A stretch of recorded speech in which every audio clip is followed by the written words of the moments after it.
அல்லேலூயா. மத்தேயு சுவிசேஷம் 24ஆம் அதிகாரம் 3வது வசனத்தில் சீஷர்கள் இயேசுவை பார்த்து மிக முக்கியமான ஒரு கேள்வியை கேட்கிறார்கள். இந்த கேள்வி ஆவியானவரால் சீஷர்களை வைத்து கேட்கப்படுகிறது.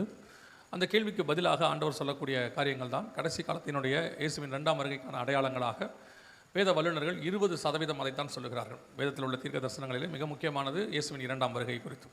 அந்த 2ஆம் வருகைக்குரிய தீர்க்க தரிசனத்தில் ஒரு 20% அந்த ஒரு அதிகாரத்தில் மட்டும் இருக்கிறது என்று சொல்கிறார். இன்றைக்கி நம்ம அதில் இருக்கக்கூடியதான மிக முக்கியமான ஒரு பகுதியை மட்டும் நான் பார்க்க போகிறோம். நீங்கள் மத்தேயு சுவிசேஷம் 24ஆம் அதிகாரத்தை நீங்கள் வாசிக்கிறவர்களாக இருப்பீர்களானால் அதை 3 பகுதிகளாக பிரித்து நீங்கள் வாசிக்க முடியும். அந்த ஆண்டவர் அப்படியே ஸ்டெப் பை ஸ்டெப்பாக கொடுத்துருப்பார். 1வது வசனம் முதல் 8வது வசனம் வரைக்கும் ஒரு பகுதியாகவும், 1வது வசனம் முதல் 8வது வசனம் வரைக்கும் ஒரு பகுதியாகவும், 9 முதல் 14வது வசனம் வரைக்கும் ஒரு பகுதியாகவும், 15வது வசனத்திலிருந்து 32வது வசனம் வரைக்கும் ஒரு பகுதியாகவும் இருக்கும். இந்த 3 பகுதிகளை நீங்கள் பிரித்து வாசிக்க முடியும். 1 முதல் 8 வரைக்கும் உள்ளது சபை எடுத்துக்கொள்ளப்படுவதற்கு முன்பதாக நடைபெற வேண்டிய சம்பவம். அதாவது நாம் எளிதாக புரிந்து கொள்வதற்காக சொல்லுகிறேன், ரகசிய வருகை என்று சொல்லக்கூடிய சபை எடுத்துக்கொள்ளப்படுதல். அதற்கு முன்பதாக அதை ஒட்டி நடைபெற வேண்டிய சம்பவங்கள் தான் அங்கே இருக்கிறது. 9வது வசனத்திலிருந்து நீங்கள் பார்க்கும்போது, அப்பொழுது உங்களை உபத்திரவங்களுக்கு ஒப்புக் கொடுப்பார்கள், வேதனைகள் ஆரம்பிக்கும் என்றெல்லாம் அங்கே வசனம் சொல்லும். இவைகள்லாம் வேதனைகளுக்கு ஆரம்பம். அப்பொழுது உங்களை உபத்திரவங்களுக்கு ஒப்புக் கொடுப்பார் என்று சொல்லி ஆரம்பிக்கும். உபத்திரவ காலம் அங்கே ஆரம்பித்து 14வது வசனத்திலே அப்பொழுது முடிவு வரும் அப்படின்னு இருக்கும். 15வது வசனத்திலே பாழாக்கும் மறுவரைப்பை குறித்து தானியேல் தீர்க்கதரிசி சொல்லி இருக்கிறானே. இந்த 9 முதல் 14 வரைக்கும் முதல் 3.5 வருஷம், உபத்திரவ காலத்தினுடைய முதல் 3.5 வருஷம். 15வது வசனத்திலிருந்து 32வது வசனம் வரைக்கும், 31வது வசனம் வரைக்கும் உபத்திரவ காலத்தினுடைய 2வது 3.5 பகுதி, 7 வருஷம் உபத்திரவ காலம். அதற்கு பிறகு உள்ளது 32வது வசனத்திலிருந்து கடைசி வரைக்கும் உள்ளது என்னவென்று சொன்னால், இந்த 3 பகுதிகளுக்கான அடையாளங்கள், விளக்கங்கள், அதை பற்றின காரியங்களை ஆண்டவர் சொல்லியிருப்பார். இப்படி தான் மத்தேயு 24 படிச்சிங்கன்னா உங்களுக்கு கொஞ்சம் எளிதாக புரியும். அதற்காக உங்களுக்கு சொன்னேன். இதில் நாம் முக்கியமாக பார்க்க போகிற விஷயம் என்ன அப்படின்னு கேட்டிங்கன்னா, சபை எடுத்துக்கொள்ளப்படுதலுக்கு முன்பதாக நடக்கிற அடையாளங்களை தான் நாம் பார்க்க போகிறோம். காரணம், நாம் எடுத்துக்கொள்ளப்படுவதற்காக காத்திருக்கிறோம். இயேசு கிறிஸ்து வரப்போகிறார், சபை எடுத்துக்கொள்ளப்படும் என்று சொல்லி வாசிக்கிறோம். 1 கொரிந்தியர் 15 வாசிக்கிறோம், 51வது வசனத்திலிருந்து. 1 தெசலோனிக்கேயர் 4ஆம் அதிகாரம் 16 முதல் வாசிக்கிறோம். ஆண்டவர் சபை எடுத்துக்கொண்டு போவார் என்று சொல்லி நாம் விசுவாசிக்கிறோம். அந்த எடுத்துக்கொள்ளப்படுதலுக்கு முன்பதாக நடைபெற வேண்டிய அடையாளங்களாக மத்தேயு 24 4வது வசனம் முதல் 8வது வசனம் வரைக்கும் இயேசு கிறிஸ்துவானவர் 7 அடையாளங்களை சொல்லுகிறார். அநேகரின் நாமத்தை தரித்துக்கொண்டு நானே கிறிஸ்து என்று சொல்லி வருவார்கள். அடுத்து யுத்தங்களின் செய்திகளையும் கேள்விப்படுவீர்கள். ஜனத்துக்கு விரோதமாய் ஜனம், ராஜ்யத்துக்கு விரோதமாய் ராஜ்யம், பஞ்சங்கள், கொள்ளை நோய்கள், பூமி அதிர்ச்சிகள் என்று சொல்லி 7 அடையாளங்களை சொல்லுகிறார். இந்த 7 அடையாளங்களுடைய முடிவிலே தான் அவர் சொல்லுகிறார், இவைகளெல்லாம் வேதனைகளுக்கு ஆரம்பம், அப்பொழுது உங்களை உபத்திரவங்களுக்கு ஒப்புக் கொடுப்பார்கள் என்று சொல்லி. இப்போ இந்த 7 அடையாளங்களிலே பிரதானமான 2 முக்கியமான அடையாளங்களை, 2-3 அடையாளங்களை தான் நாம் இப்பொழுது பார்க்க போகிறோம். காரணம் என்னவென்று சொன்னால், அதில் 2 அடையாளங்கள் நாம் பார்த்துருக்கிறோம். நம் கண்களில் இந்த தலைமுறையில் நாம் பார்த்துருக்கிறோம். ஆண்டவர் சொன்னதை இன்னொரு அடையாளத்துக்குள்ளே நாம் போய் கொண்டு இருக்கிறோம். அந்த இடத்துல தான் இப்போ நம்ம இருக்கிறோம். இது 3ஐயும் நாம் இருக்கிற நேரத்துக்குள்ளாக பார்த்து முடிக்க வேண்டும் என்று சொல்ல நான் விரும்புகிறேன். அதை நீங்கள் 24ஆம் அதிகாரத்தில் வாசிக்கும் பொழுது இயேசு சொன்ன அடையாளங்களில் மிக பிரதானமாக அந்த 7 இருக்கும். அதாவது அந்த அதிகாரம் முழுக்க அடையாளம் தான், ஆனால் அதில் 7 பிரதானமானது. அந்த 7ல் 1 கொள்ளை நோய்கள் அப்படின்னு இருக்கும். நீங்கள் வாசிச்சிங்கன்னா அந்த 8வது வசனத்தில் கொள்ளை நோய்கள் அப்படின்னு இருக்கும். இந்த கொள்ளை நோய்களை குறித்து சொல்லும்பொழுது எந்த கொள்ளை நோய்களை இயேசு சொல்லுகிறார் அப்படின்னு பார்க்குறோம். ஏன்னா எகிப்தியருக்கே கொள்ளை நோய் வந்துச்சு, அங்கேயே இருக்குது. நியாயாதிபதிகள் புஸ்தகத்தில் பெலிஸ்தியருக்கு வந்துச்சு அப்படின்னு சொல்லி பார்க்குறோம். அநேகருக்கு கொள்ளை நோய் வந்திருக்கிறது. ஆனால் இயேசு கொள்ளை நோய்கள் என்று சொல்லுகிறார். என்னை பொறுத்த வரைக்கும் நான் வேதத்தை வாசிக்கிறதுல நான் தெரிஞ்சுக்கிட்ட ஒரு விஷயம் என்னென்னா, ஆண்டவர் ஏதோ ஒன்றை அப்படியே போகிற போக்கில் சொல்லிட்டு போகிறவர் அல்ல, அல்லது நாம் புரியாமல் இருப்பதற்கு ஒரு விஷயத்தை சொல்லவும் இல்லை. அவர் எதை சொன்னாலும் நமக்கு விளக்கமாக நாம் புரிந்து கொள்வதற்கு தான் இந்த வேத புத்தகத்தை கொடுத்திருக்கிறார். இதில் தான் ஜீவன் இருக்கிறது. அதனால தான் கடைசி காலத்தில் சாத்தான் பண்ணுற பெரிய வேலை என்னென்னா, இந்த வேத புத்தகத்தை உங்களை வாசிக்க விடாமல் தடுப்பது, அல்லது வேத வசனத்தை சபையை விட்டு எடுப்பது, அல்லது வேத வசனத்துக்கும் ஊழியக்காரர்களுக்கும் விசுவாசிகள் ஒரு பெரிய பிரிவினை உண்டாக்குவது. இதை எடுத்தாச்சுன்னா ஈஸியாக நம்மளை அவன் கொண்டுடலான்னு அவனுக்கு தெரியும். அதை தான் என்ன பண்ணுறான்னா, வசனத்தை வாசிக்க விடாமல் சபையை செஞ்சுக்கிட்டு இருக்கிறான். இதில் நீங்கள் பர்டிகுலராக வாசித்து பார்த்தீங்கன்னு சொன்னால், இந்த கொள்ளை நோய்கள், ஆண்டவர் வெறும் கொள்ளை நோய்னா வெறும் கொள்ளை நோய் மட்டும் அப்படி சொல்லிட்டு போல, அது என்ன கொள்ளை நோய், எப்படி வரும், எதா வரும், எல்லாமே தெளிவாக சொல்லி வச்சிருக்கிறார். முதலாவதாக அந்த கொள்ளை நோய் குறித்து நாம் பார்க்க போகிறோம். எது வந்தது, எப்போ வந்தது, அந்த காலகட்டம் எல்லாம் இருக்குது. அதற்கு பிறகு உள்ள காரியங்களை அதற்கு பிற்பாடு பார்ப்போம். இப்போ வாசிங்க, வெளிப்படுத்தின விசேஷம் 6ஆம் அதிகாரம் 4வது வசனத்தை வாசிங்க. 6:4 வாசிங்க. அப்பொழுது சிவப்பான வேறொரு குதிரை புறப்பட்டது. அதன் மேல் ஏறி இருந்தவனுக்கு பூமியில் உள்ளவர்கள் ஒருவரை ஒருவர் கொலை செய்யத்தக்கதாக சமாதானத்தை பூமியிலிருந்து எடுத்து போடும்படியான அதிகாரம் கொடுக்கப்பட்டது. ஒரு பெரிய பட்டயமும் அவனுக்கு கொடுக்கப்பட்டது. இது வெளிப்படுத்தல் 6ஆம் அதிகாரத்தில் சொல்லப்பட்டிருக்கிறதான ஒரு தரிசனம், ஒரு ஓமை. இந்த காரியத்தை அநேகருக்கு இதில் ஒரு சின்ன கருத்து அல்லது ஒரு சின்ன வேறுபாடு இருக்கிறது. என்ன அப்படின்னு கேட்டிங்கன்னா, இந்த 6ஆம் அதிகாரத்தில் சொல்லப்படுகிற சம்பவங்கள் எல்லாம் நீங்கள் இப்போ ரகசிய வருகைக்கு முன்பான அடையாளம்னு சொன்னீங்க, ஆனால் 6ஆம் அதிகாரத்தில் சொல்லப்படுகிறதெல்லாம் ரகசிய வருகைக்கு பின்னாடி தான் நடக்கும், அப்படி தான் நாங்கள் இது வரைக்கும் கேட்டுருக்கிறோம் அப்படின்னு சொல்லுவாங்க ஒரு சிலர். ஏன் அப்படி சொல்கிறீங்க அப்படின்னு கேட்டால் அவங்க சொல்லக்கூடியதான அந்த வார்த்தை என்ன அப்படின்னா, அதுக்கு ஆதாரம் என்னென்னா, முதல் 3 அதிகாரத்தில் 7 சபைகளை குறித்து கர்த்தர் பேசுகிறார். 2ஆம் அதிகாரம் 3ஆம் அதிகாரத்தில் எபேசில் ஆரம்பித்து லவோதிக்கேயா சபை வரைக்கும் கர்த்தர் பேசுகிறார். அதற்கு பிறகு 4ஆம் அதிகாரத்தில் யோவானை பார்த்து கர்த்தர் சொல்லுகிறார், இங்கே ஏறி வா, இவைகளுக்கு பின்பு சம்பவிப்பதை நான் உனக்கு காண்பிப்பேன் அப்படின்னு இருக்கு. அப்போது நிறைய பேர் என்ன சொல்கிறாங்க அப்படின்னா, இந்த 7 சபையின் காலம் அதோட முடிஞ்சிட்டு சபை 4ஆம் அதிகாரத்தில் ஏறி போகிறது. இங்கே ஏறி வா, இவைகளுக்கு பின்பு சம்பவிப்பதை அப்படின்னு ஆண்டவர் சொல்கிறார். அதனால் 4ஆம் அதிகாரத்தில் சபை பரலோகத்துக்கு போயிடும் அப்படின்னு சொல்கிறாங்க. ஆனால் இந்த 4ஆம் அதிகாரத்தில் ஏறி போகிறது யோவான் தானே ஒழிய சபை அல்ல. அப்படி பார்த்தா 1ஆம் அதிகாரத்திலேயே அவர் திரும்பி பார்க்குறார். அதற்கு பிறகு 17ஆம் அதிகாரத்தில் வனாந்தரத்துக்கு போகிறார். ஆவிக்குள் என்னை வனாந்தரத்துக்கு கொண்டு போனார் அப்படின்னு இருக்கிறது. அப்போ சபை வனாந்தரத்துக்கு போகுதா 17ஆம் அதிகாரத்தில்? இது என்ன அர்த்தம்? 17ஆம் அதிகாரம் 4ஆம் அதிகாரத்தில் அவர் ஏறி போயிட்டார்னா அதுக்கப்புறம் அவர் ஏன் இங்கே வரப்போகிறாரு? ஸோ அப்போ என்ன அர்த்தம்னா, அது யோவானை தான் குறிக்கிறதை ஒழிய சபையை குறிக்கவில்லை. சபையை குறிப்பதற்கான அடையாளங்கள் நிறையா இருக்குது பைபிளில். இப்போ ஸ்திரீ அப்படின்னா சபைக்கு அடையாளமாக சொல்லப்பட்டிருக்கிறது. நகரம், ஒரு சிட்டி அப்படின்னா அது சபைக்கு அடையாளமாக சொல்லப்பட்டிருக்கிறது. புதிய எருசலேமை நகரம் என்று சொல்லுகிறோம், மணவாட்டி என்றும் சொல்லுகிறோம். இப்படி யோவானை சபைக்கு அடையாளமாக ஆண்டவர் எங்கேயும் சொல்லலை. ஸோ அந்த வசனத்தை வச்சுக்கிட்டு எல்லாரும் என்ன சொல்கிறாங்கன்னா, இங்கே ஏறி வா அப்படின்னு ஆண்டவர் சொன்னார், சபை பரலோகத்துக்கு போயிடுச்சு. சரி, அப்படியே போனாலும் 4ஆம் அதிகாரத்தில் சிங்காசனத்தை பார்க்கிறார். ஆனால் அந்த இடத்தில் சபையை பார்த்ததாக சொல்லவில்லை. சிங்காசனத்தை பார்க்கிறார், அதில் ஒருவர் வீற்றிருக்கிறார். அங்கே அவரை சுற்றி 24 மூப்பர்கள் இருக்கிறார்கள், 4 ஜீவன்கள் இருக்கிறது, 7 ஆவிகள் இருக்கிறது, கண்ணாடி கடல் இருக்கிறது. ஆனால் அந்த இடத்துல சபையை பார்த்ததாக யோவான் சொல்லவில்லை. 5ஆம் அதிகாரத்தில் பார்க்கும்போது சிங்காசனத்தில் நீடித்த ஆயுசுள்ள அவர் வீற்றிருந்தார். அவர் கையில் ஒரு புஸ்தகம் இருந்தது. அந்த முத்திரை ஒரு உடைக்கக்கூடாதாக இருந்தது. அதெல்லாம் அங்கே இருக்குது. அங்கேயும் 24 மூப்பர், 4 ஜீவன் இருக்கிறாங்க. ஆனால் அங்கேயும் சபையை பார்த்ததாக சொல்லவில்லை. அப்போ சபை எப்போ பரலோகத்தில் இருக்குது அப்படின்னு நல்லா கவனிச்சு பார்த்தீங்கன்னா, 7ஆம் அதிகாரம் 9ஆம் வசனம் வெளிப்படுத்தின விசேஷத்தில் தான் சபை அங்கே சிங்காசனத்துக்கு முன்பாக நிற்குது. நான் சிங்காசனத்துக்கு முன்பாகவும் ஆட்டுக்குட்டியானவருக்கு முன்பாகவும் நிற்க கண்டேன் அப்படின்னு இருக்கு.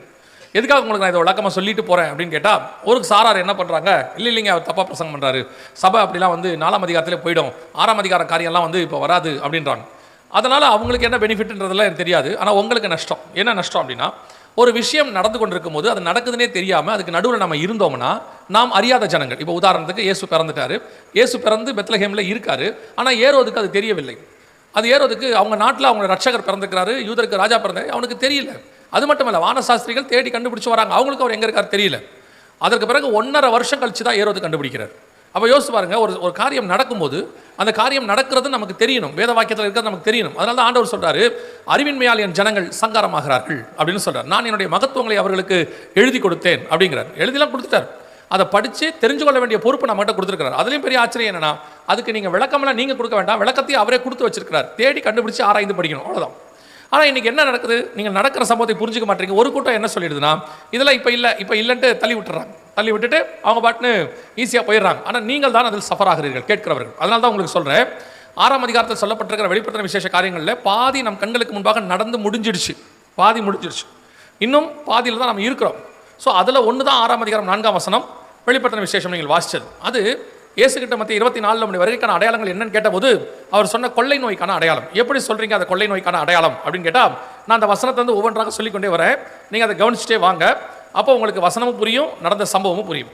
அந்த 4வது வசனத்தில், இதோ ஒரு சிவப்பு குதிரை கண்டேன், அதன் மேல் ஏறி இருந்தவன் பூமியில் உள்ளவர்கள் ஒருவரை ஒருவர் கொலை செய்யத்தக்கதாக பூமியிலிருந்து சமாதானத்தை எடுத்து போடும்படியான அதிகாரம் அவனுக்கு கொடுக்கப்பட்டது. ஒரு பெரிய பட்டயமும் அவனுக்கு கொடுக்கப்பட்டது. அது மேலே ஏறி இருக்கிறவனுக்கு என்ன கொடுக்குறாரு? ஒரு பெரிய பட்டயம் கொடுக்குறார். ஒரு தூதன் கையில் பட்டயம் கொடுத்தால், அவன் கையில் ஒரு பட்டயத்தை கொடுத்தால் என்ன அர்த்தம் அப்படின்னு கேட்டீங்கன்னு சொன்னால், வாசிங்க 1 நாளாகமத்தின் புஸ்தகம் 21ஆம் அதிகாரம் 12வது வசனத்தை வாசிங்க. 3 வருஷத்து பஞ்சமோ அல்லது உன் பகைஞரின் பட்டயம் உன்னை பின்தொடர நீ உன் சத்துருக்களுக்கு முன்பாக முறிந்தோடி போக செய்யும் 3 மாத சங்காரமோ அல்லது 3 நாள் கர்த்தருடைய தூதன் இஸ்ரவேலுடைய எல்லை எங்கும் சங்காரம் உண்டாகும்படி தேசத்தில் நிற்கும் கர்த்தருடைய பட்டயமாகிய கொள்ளை நோயோ. கர்த்தருடைய பட்டயமாகிய கொள்ளை நோயோ. ஒருவேளை நீங்க நினைக்கலாம், கர்த்தருடைய பட்டயத்துக்கு எபேசியர் 6ல் வேத வசனம்னு இன்னொரு விளக்கமும் இருக்கு, இங்கே கர்த்தருடைய பட்டயத்துக்கு கொள்ளை நோயின்னு இருக்கு, எதை எடுத்துக்கலாம் அப்படின்னு கேட்டீங்கன்னா, இந்த இடத்துல நல்லா வாசிக்கும் போது இந்த இடத்துல தூதன் கையில் கொடுக்கப்பட்டதாக சொல்லப்படுகிறது. அதே அதிகாரம் 16வது வசனத்தை வாசிங்கள். 16. தாவீது தன் கண்களை ஏறெடுத்து பூமிக்கும் வானத்திற்கும் நடுவே நிற்கிற கர்த்தருடைய தூதன் உருவின பட்டயத்தை தன் கையில் பிடித்து அதை எருசலேமின் மேல் நீட்டி இருக்க கண்டான். இங்க வசனம் சொல்லுது, தூதன் பட்டயத்தை பிடித்து எருசலேம் மேல் நீட்டி இருக்க கண்டான். அன்னைக்கு என்ன வந்துச்சு எருசலேம்ல? 14வது வசனம் வாசிங்க. 14.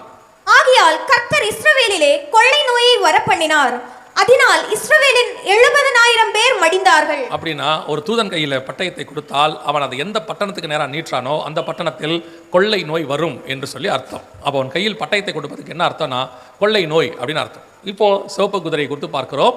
அது ஒரு கொள்ளை நோய் என்று சொல்லி நாம் பார்க்கிறோம். அது பிடித்திருந்தவன் ஒரு பெரிய பட்டயத்தை பிடித்திருந்தான். அடுத்து இந்த கொள்ளை நோய் எப்படி வரும் அப்படின்னு பார்த்தீங்கன்னா பூமி முழுக்க வரும் என்று சொல்லி வாசிக்கிறோம். அதே 6ஆம் அதிகாரம் 4ஆம் வசனம் வெளிப்படுத்தின விசேஷம் சொல்லுகிறது. அவர் 2ஆம் முத்திரை உடைக்க கண்டேன், 2ஆம் ஜீவனானது நீ வந்து பார் என்று சொல்ல கேட்டேன். இதோ ஒரு சிவப்பு குதிரையை கண்டேன், அதன் மேல் ஏறி இருந்தவனுக்கு பூமியில் உள்ளவர்கள் ஒருவரை ஒருவர் கொலை செய்யத்தக்கதாக பூமியிலிருந்து சமாதானத்தை எடுத்து போடும்படியான அதிகாரம் கொடுக்கப்பட்டது. அப்போ வசனம் தெளிவாக இருக்குது. இது பூமியில் தான் முழுக்க வரும், பூமி முழுக்க ஒரு கொள்ளை நோய் வரும், அதான் அர்த்தம்.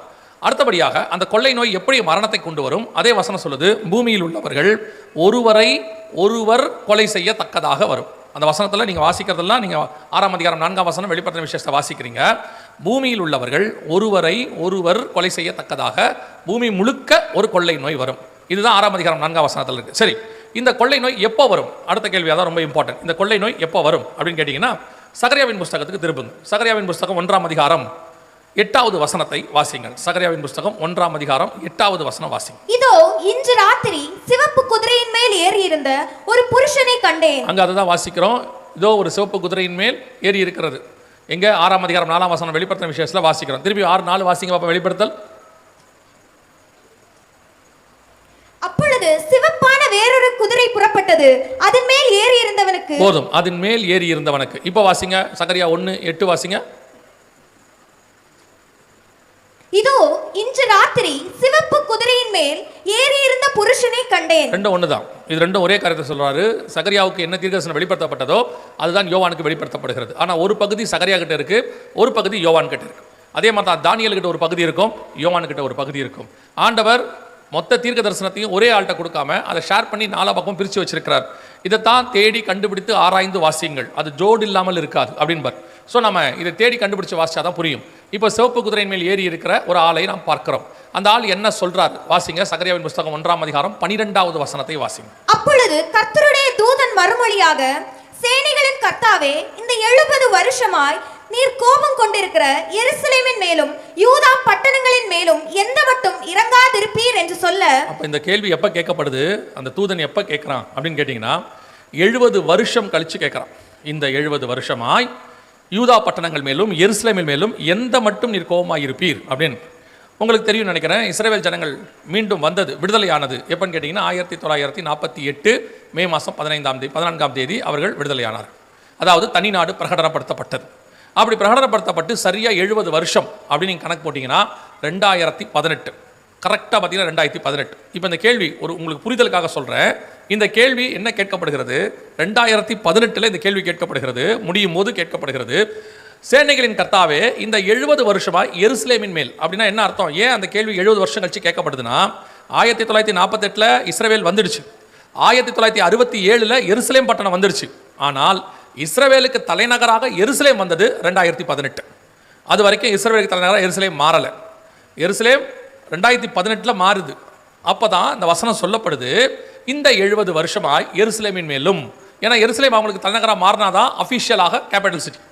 அப்போ சரியாக 70 வருஷம் கழிச்சு உங்கள் புரிதலுக்காக சொல்கிறேன், 2018 முடிஞ்சு 2019 கேட்கப்படுதுன்னு வச்சுக்கோங்க உங்கள் புரிதலுக்காக. ஆனால் அதுதான் உண்மையும் கூட. 70 வருஷமாய் சேனைகளின் கர்த்தாவே, இந்த 70 வருஷமாய் எருசலேமின் மேலும் யூதா பட்டணங்கள் மேலும் எந்த மட்டும் நீர் கோபம் கொண்டிருப்பீர் அப்படின்னு கேட்குறாங்க. இப்போ அதுக்கு மறுமொழியாக கர்த்தர் சொல்றது என்ன? 15வது வசனம் வாசிங்க. 1:15. நான் கொஞ்சம் கோபம் கொண்டிருந்த போது அவர்கள் தங்கள் கேட்டை அதிகரிக்க தேடினபடியினால் சுகமாய் வாழுகிற புறஜாதிகள் பேரில் நான் கடும் கோபம் கொண்டேன். இப்போ வசனம் சொல்லுது, பூமி முழுக்க புறஜாதியார் மேல கர்த்தருடைய கோபம் பற்றி எரிகிறது என்று சொல்லுகிறது. 70 வருஷம் முடிஞ்ச பிறகு இப்போ அந்த சிவப்பு குதிரை செய்கிறது என்ன பண்ணுது அப்படின்னு கேட்டால் அதே சகரியாவின் புஸ்தகம் 6ஆம் அதிகாரம் 7வது வசனம் வாசிங்க.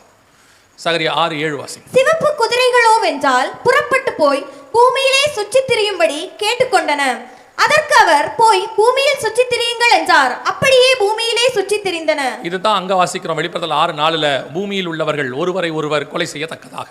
இப்போ இந்த சிவப்பு குதிரை 70 வருஷம் கழிச்சு 1948 70 வருஷம் 2018 கழிச்சு 2019 இந்த சிவப்பு குதிரை பூமி முழுக்க சுற்றி திரிய புறப்படணும். புறப்படுறது மட்டுமல்ல, இது போய் ஒரு மரணத்தை கொண்டு வரும். உலகம் முழுக்க எப்படி மரணத்தை கொண்டு வரும்? ஒரு கொள்ளை நோயாக மரணத்தை கொண்டு வரும், ஒரு வியாதி வழியாக. அந்த வியாதி எப்படி வரும்? ஒருவரை ஒருவர் கொலை செய்யத்தக்கதாக வரும். இப்போ நீங்கள் ஒரு காரியத்தை மறந்திருக்க மாட்டீங்கன்னு நான் நினைக்கிறேன். 2019 அப்படியே இந்த தீர்க்க தரிசனம் நிறைவேறுதலாக கோவிட் என்று சொல்லக்கூடிய கொரோனா வந்தது. உலகம் முழுக்க பூமி அனைத்துக்கும் வந்துச்சு. ஏறக்குறைய 185 நாடுகளுக்கு மேலே வந்தது. அது எல்லா நாடுகளிலும் மரணத்தை கொண்டு வந்தது. ஆனால் அது எப்படி பரவுச்சு, எப்படி மரணத்தை கொண்டு வந்துச்சு அப்படின்னு பார்த்தீங்கன்னா, ஒருவரை ஒருவர் கொலை செய்யத்தக்கதாக. நீங்கள் அந்த வார்த்தையை மறந்துருக்க மாட்டீங்க. குவாரண்டைன் அல்லது தனித்திரு, விழித்திரு, விலகிரு இதெல்லாம் சொன்னாங்க. ஏன் அப்படி எல்லாரையும் தனித்திருக்க சொன்னாங்க? அப்படி விலகி இருங்கன்னு ஏன் சொன்னாங்க? பொதுவாக வியாதி வரும்போது சொல்லுவாங்க, சில ஜுரம்லாம் கோல்டெல்லாம் பிடிச்சா அவங்கள விட்டு கொஞ்சம் தனியாக இருங்க, உங்களுக்கும் பரவும் வைரல் ஃபீவர் அப்படிம்பாங்க. ஆனால் அத்தனை பேரும் உலகம் முழுக்க தனியாக இருங்க, ஒவ்வொருத்தரும் தனியாக இருங்க. அது மட்டுமல்ல, மரணம் வர்றது அப்படி ஒரு நடந்துச்சான்னா இதான் ஃபர்ஸ்ட் டைம் இஸ்ரவேல் ஜனங்கள் வந்த பிறகு. ஏன்னா இஸ்ரவேல் ஜனங்கள் தான் மையம், உலகத்தினுடைய கடைசி காலம். அவன் வந்தானா உலகத்தினுடைய கடைசி காலம்னு அர்த்தம். ஓசியா 3:4-5 சொல்லுது, கடைசி நாட்களில் இஸ்ரவேல் புத்திரர் திரும்பி வருவார்கள். ஸோ அவன் வரானா அது கடைசி காலம்.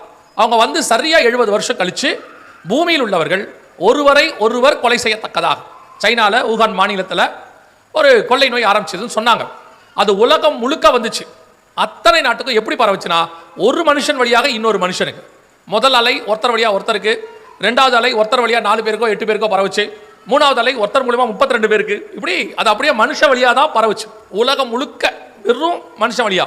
அதை தான் பைபிள் சொல்லுது. 1900 வருஷத்துக்கு முன்னாடி பூமியில் உள்ளவர்கள் ஒருவரை ஒருவர் கொலை செய்யத்தக்கதாக அப்படின்னு இருக்கு. அப்போ இவ்வளவு துல்லியமான தீர்க்க தரிசனம் நமக்கு உண்டு. ஆண்டவர் இதை மகத்துவமாக எழுதி வச்சிருக்கிறார். சகரியாவின் புஸ்தகத்தில் கொடுத்து வச்சிருக்கிறாரு. யோவான் எழுதின வெளிப்படுத்தின விசேஷத்திலும் கொடுத்து வச்சிருக்கிறாரு. கடைசி காலத்தில் நடக்க வேண்டிய சம்பவங்களாக ஆண்டவர் சொல்லி வச்சிருக்கிறார். இத்தனை துல்லியமான ஒரு தீர்க்க தரிசனம் உரைக்கப்பட்டு அது நம் கண்களுக்கு முன்பாக நிறைவேறுகிறது. இதை அப்படியே எடுத்து ஒரு ஷார்ட் ஃபார்மா, உங்களுக்கு தெரியும் நினைக்கிறேன், எந்த ஒரு விஷயத்தையும் டாப்பிக்காக நீங்கள் எழுதுவீங்க. எக்ஸாம் எழுதுறவங்களா இருக்கட்டும், அல்லது ஒரு எதையாவது கட்டுரை எதாவது எழுதுறவங்களா இருக்கட்டும், எழுதும்போது என்ன பண்ணுவீங்கன்னா, ஒரு பேராகிராஃபுக்கு மேலே அந்த பேராகிராஃபில் எதை பற்றி எழுத போறீங்க அப்படின்னு ஒரு சின்ன ஒரு ஹிண்ட் ஒன்று கொடுப்பீங்க. சில லெட்டர்ஸ் எழுதும்போது சப்ஜெக்ட் அப்படின்னு போடுவாங்க. அந்த மாதிரி இந்த 7 பாயிண்ட்டும் மிக முக்கியமான 7 பாயிண்டாக ஆண்டவர் கொடுக்குறாரு. கொடுத்தது மட்டுமல்ல, அந்த 7க்கான விளக்கத்தை பின்னாடி கொடுத்து வச்சிருக்கிறார். இப்போ நம்ம கண்ணுக்கு முன்னாடி ஆண்டவர் சொன்னபடியே இந்த கொள்ளை நோய், சிவப்பு குதிரை ஒருவரை ஒருவர் கொலை செய்யத்தக்கதாக பூமியிலிருந்து சமாதானத்தை எடுத்து போடும்படி, அது அடுத்த முக்கியம். போய் கேட்டு பாருங்க, கொரோனாவில் விழுந்த நாடுகள் தான் இன்னும் எந்திரிக்கவே இல்லை. பல நாடுகள் கொரோனா மிகப்பெரியதான பொருளாதார வீழ்ச்சி, மிகப்பெரிய மரணம், மிகப்பெரியதான மாற்றத்தை கொண்டு வந்தது. டிஜிட்டலி பெரிய மாற்றம் வந்தது, எக்கனாமிக்கலி பொருளாதாரத்தில் பெரிய மாற்றம் வந்தது. அதே நேரத்தில் மக்களுடையதான உடம்புல பெரிய மாற்றம் வந்தது அந்த ஊசியின் வழியாக. இப்படி பெரிய பெரிய மாற்றங்கள் எல்லாம் நடந்துச்சு. பூமியிலிருந்து சமாதானத்தை எடுத்து போடும்படியான காரியம் நடைபெற்றது. ஆண்டவர் சொன்னபடியே 6ஆம் அதிகாரம் 4ஆம் வசனம் வெளிப்படுத்தின விசேஷம் நம் கண்களுக்கு முன்பாக 100% நிறைவேறியது. இத்தனை துல்லியமாய் ஆண்டவர் சொல்லியும் எழுதி கொடுத்தும் இதை படிக்காமல் அல்லது இதை கேட்காமல் விட்டது யாருடைய குற்றம்? நீங்க 6ஆம் அதிகாரம் அப்புறம் தான் நடக்கும்னு சொன்னதுனால 4ஆம் அதிகாரத்தோடு கூட உங்க மைண்ட் செட் எல்லாம் சபை தியானிக்கத்தோட நின்றுச்சு. பெரும்பான்மையான பைபிள் காலேஜ் எல்லாம் போய் கேட்டா 3ஆம் அதிகாரம் வரைக்கும் தான் எடுக்கிறோன்றாங்க. ஏன்னு கேட்டா அது வருகையோட முடிஞ்சிருது, அதுக்கு பின்னாடி உள்ளது அவங்களே தியானிச்சுக்கிட்டோங்கிறாங்க. ஆனால் வருகை 7ஆம் அதிகாரத்தில் தான் இருக்கு. 6ஆம் அதிகாரத்தில் உள்ள காரியங்கள் நடக்குது. இதை படிக்காததுனால அல்லது வாசிக்காததுனால தியானிக்காததுனால இவ்வளவு பெரிய சம்பவம் நடக்குது. இதுக்கு முன்பதாகவே கர்த்தர் எழுதி வச்சிருக்கிறாரு. நாம் தெரிந்திருந்தால் இதிலிருந்து நாம் ஒரு மிகப்பெரியதான மாற்றத்தை கொண்டு வந்திருக்க முடியும். என்ன கொண்டு வர முடியும்? இப்போ நினிவேக்கு அழிவு வருதுன்னு முன்னாடியே தெரியுது. ஜனங்கள் உடனடியாக ரெட்டுடுத்தி சாம்பல்ல உட்கார்ந்து அந்த அழிவு வராதபடி தடுத்து நிறுத்தி தள்ளி போடுறாங்க. இப்போ எகிப்துல ஒரு அழிவு வருது. அந்த அழிவு வரதை தெரிஞ்ச உடனே அதுல இருந்து தப்பிக்கிற வழி என்ன? ஆட்டுக்குட்டியின் ரத்தத்தை நிலைக்கால்களில் பூசி வீட்டுக்குள்ளேயே தங்கி அவங்க தப்பிக்கிறாங்க. அதே மாதிரி தான் ஒரு அழிவு வரப்போது அல்லது ஒரு கொள்ளை நோய் வரப்போதுங்கிறத முன்னாடியே ஆண்டவர் சொல்லியிருக்கிறார். இந்த காரியத்தை சொல்லியும் நீங்களும் நானும் கேட்டிருந்தால் அல்லது படித்து புரிந்திருந்தால் நாம் மிக துல்லியமாய் ஆயத்தப்பட்டிருப்போம். அதனாலதான் இந்த காரியத்தெல்லாம் சொல்லும் பொழுது ஆண்டவர் மிக தெளிவாக ஆவியானவர் சபைகளுக்கு சொல்லுகிறதை காதுள்ளவன் கேட்க கடவன் சொன்னார். ஆனால் இன்னைக்கு ஆவியானவர் சபைகளில் பேசுறதே குறைஞ்சிருச்சு. ஆவியானவர் பேசினாதானே இதெல்லாம் சொல்லுவாரு. இப்போ ஒரு அழிவு வரப்போது, அழிவுனே விட்டுருங்க, எந்த ஒரு காரியமும் நடக்க போது அதை முன்பதாகவே தம்முடைய ஊழியர்களுக்கு தீர்க்கதரிசிகளுக்கு வெளிப்படுத்துவேன்னு கர்த்தர் சொல்றார். இந்த காலத்துல இருந்து இல்ல, ஏனோக்கு காலத்துல இருந்து அவரே பூமியை நியாயத்தீர்க்க கர்த்தர் வருகிறார் என்று முன்னறிவித்தான் இருக்கு. அதுக்கப்புறம் நோவா பிரசங்கித்து இருக்கிறார். அதுக்கப்புறம் ஆபிரகாமுக்கு சோதோமுடைய அழிவை பற்றி சொல்லப்படுகிறது. என் தாசனாகி ஆபிரகாமுக்கு மறைப்பேனோ ஆண்டவர் சொல்றார். அதற்கு பிறகு நீங்க எல்லா பரிசுத்தவான்களையும் எடுங்க, எத்தனை தீர்க்கதரிசிகளை எடுங்க, எல்லோருக்கும் கர்த்தர் முன்பதாகவே சொல்றார் இப்படி நடக்கும், இப்படி நடக்க போது நினிவேவின் பாரம், தீருவின் பாரம் ஆண்டவர் சொல்றார் ஒவ்வொன்றுக்கும். ஆனா நம்ம காலத்துல ஏன் சொல்லல, நம்ம காலத்துல ஏன் அது தெரியல அப்படின்னா, உங்க கையில் அவர் எழுதி கொடுத்த வேதம் இருக்கு, அது கையில் இருக்கு, அதை எழுதின பரிசுத்த ஆவியானவர் உங்களுக்குள்ள இருக்கிறார். ஆனா பைபிளும் இருக்கு, எழுதினவரும் இருக்கிறாரு, ஆனா உங்களுக்கு தெரியல. அப்ப யாருடைய மிஸ்டேக்? அது எப்படி ஆண்டவரை போய் நம்ம குறை சொல்ல முடியும்? ஆவியானவர் சபையில பேசுறதுக்கு இடம் கொடுத்தாதானே ஆவியானவர் இதை பேச முடியும். இப்ப கடைசி காலத்துல பெரும்பான்மையான சபைகள்ல ஆவியானவருக்கே இடம் இல்லை. ஆவியானவருக்கே அவரே 10 நிமிஷம் எக்ஸ்ட்ரா பேசணும்னா ஆவியானவருக்கு பேச டைம் இல்லை. 20 நிமிஷம் தான் டைம் இருக்கு, 25 நிமிஷம் தான் டைம் இருக்கு. ஆண்டவருக்கே அவ்வளவுதான் டைம் கொடுக்குறான், அதுக்கு மேல இல்ல. ஏன்னா இன்னைக்கு எவ்வளவு நேரம் வசனம் பேசுறதுங்கிறத விட எத்தனை ஆராதனை நடத்தணுங்கிறத இப்ப எல்லாருக்கும் முக்கியம். ஒரு நாளைக்கு 10 ஆராதனை, 7 ஆராதனை, 8 ஆராதனை. ஆனா ஆராதனையில எவ்வளவு நேரம் செய்தி? 20 நிமிஷம். உடனே கேட்பாங்க 20 நிமிஷம் செய்தி போதுமா அப்படின்னா, அமெரிக்கால அப்படித்தான் கொடுக்குறான். அமெரிக்கால கொள்ளு திம்மா நீங்க திம்பிங்களா? இன்னைக்கு ஒரு கூட்டம் உட்கார்ந்துட்டு இருக்கு, அமெரிக்காவை பார்த்து சூடு போடுற கூட்டம், ஐரோப்பாவை பார்த்து சூடு போடுற கூட்டம். அவங்ககிட்ட என்ன இருக்கு இல்லைங்கிறது முக்கியம் இல்லை, உங்ககிட்ட வசனம் இருக்கு, அதான் முக்கியம். ஆவியானவர் பேசுவதற்கு சபையில இடம் இல்லை. இன்னைக்கு பேசினாதானே வரப்போற காரியங்களை குறித்து உனக்கு அறிவிப்பார். யோவான் 16 சொல்லுது, ஆவியானவரை பத்தி சொல்லும் பொழுது வரப்போற காரியங்களை உனக்கு சொல்லுவார்னு இருக்கு. இன்னைக்கு சொன்னாரா? இவ்வளவு பெரிய விஷயம் நடக்குது, குறைஞ்சபட்சம் 2 கோடி பேர் செத்துருக்கிறாங்கன்னு உலக சுகாதார மையம் அறிவிச்சிருக்கு. உலகம் முழுக்க ஒரு 1,80,000 பேர், 1,80,000 பேர் இருக்கிற நினிவே பட்டணத்துடைய அழிவுக்கு கர்த்தர் பரிதவிச்சார்னு இருக்கு. ஐயோ இவ்வளவு பேர் இடது கைக்கும் வலது கைக்கும் வித்தியாசம் ஜனங்க இருக்கிறாங்களாப்பான்னு கேட்டார். ஆனா இங்க 2 கோடி பேர் செத்து போயிருக்கான்.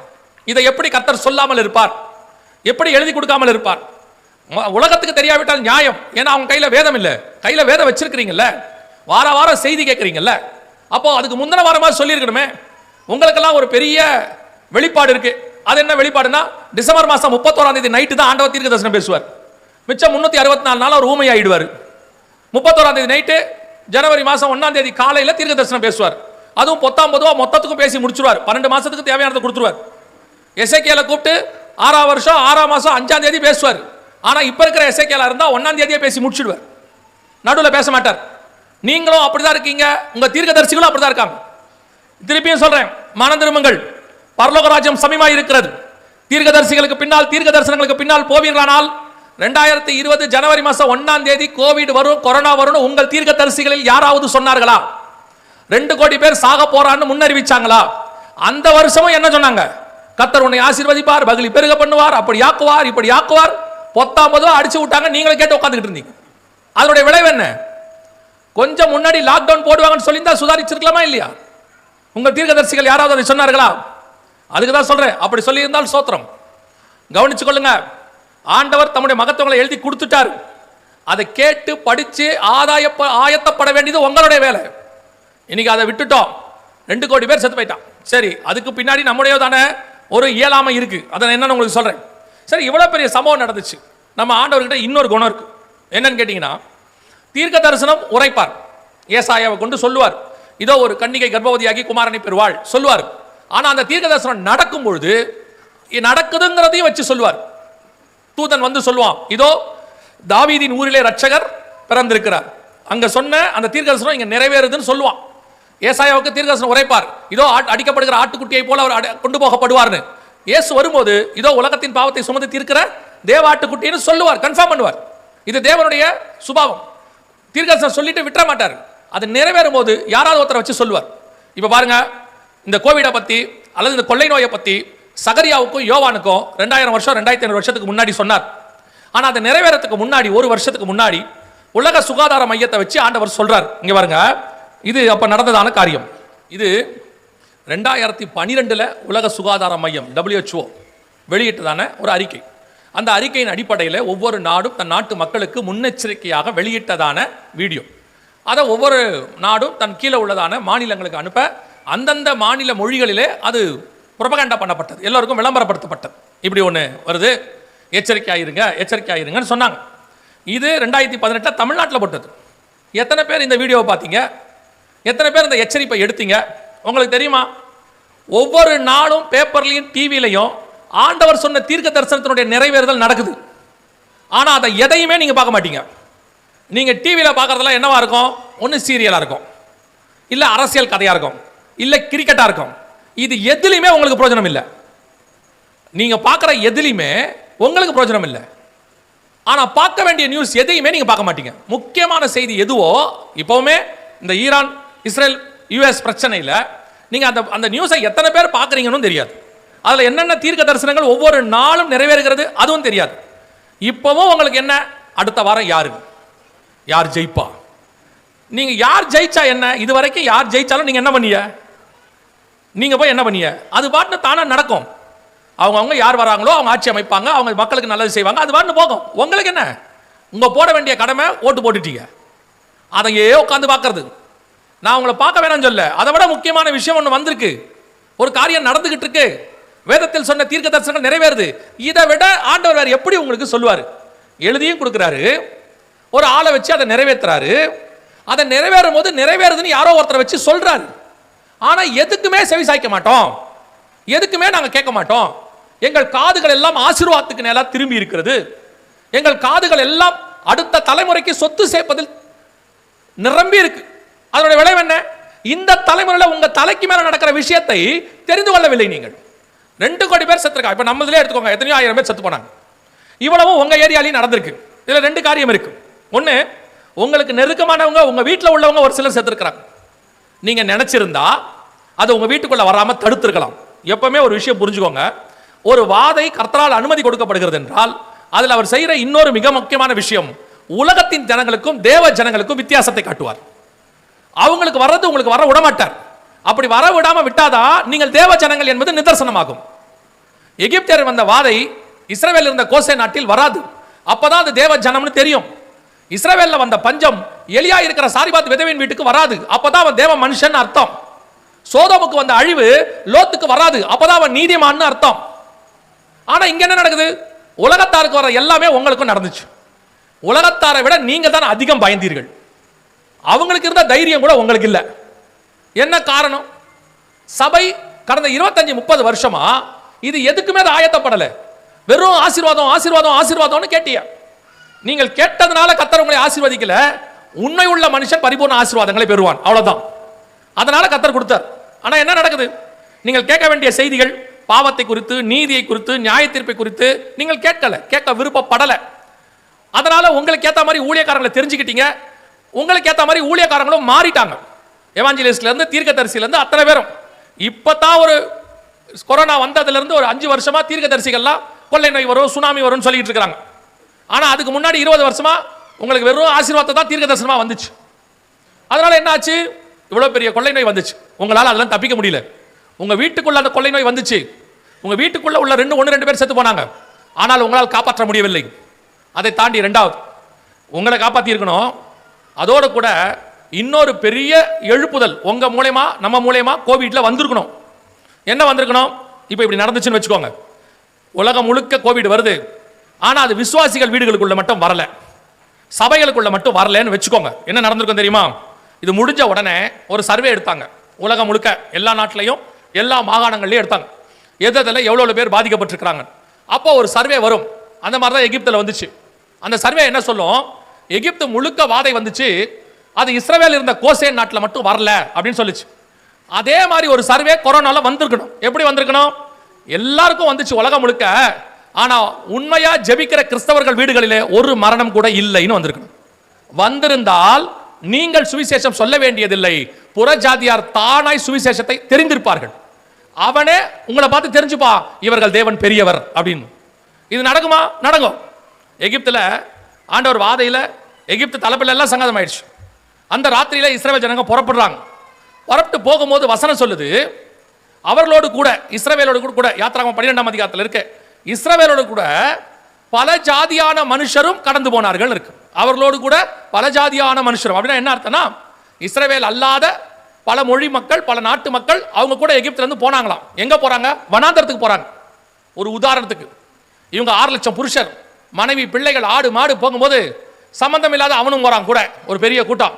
அப்ப கேட்பாங்க, ஏம்பா அவன் தான் இஸ்ரவேல, அவன் தேவன் அவங்களை விடுதலை ஆக்கினார்னு சொல்றான், அவன் போறான், உனக்கும் இஸ்ரவேலுக்கும் சம்பந்தம் இல்லையே, நீ ஏன் அவன் கூட இப்படி வனாந்தரத்துக்கு போற அப்படின்னு கேட்டா அடுத்து அவன் ஒரு வார்த்தை சொல்லுவான், இந்த ஆசீர்வாதம் நினைக்கிற எகிப்தில இருந்து சாவதை விட இந்த இஸ்ரவேலோடு கூட வனாந்தரத்தில் வாழ்வது மேல், இவர்கள் தேவனை விட இஸ்ரவேலின் தேவனே மேலான தேவன் அவன் சொல்லியிருப்பான். சாட்சி இஸ்ரவேலர்கள் சொல்ல வேணாம், கூட இருக்கவன் சொல்லுவான். அதே மாதிரி இப்ப நடந்திருக்கணுமா இல்லையா?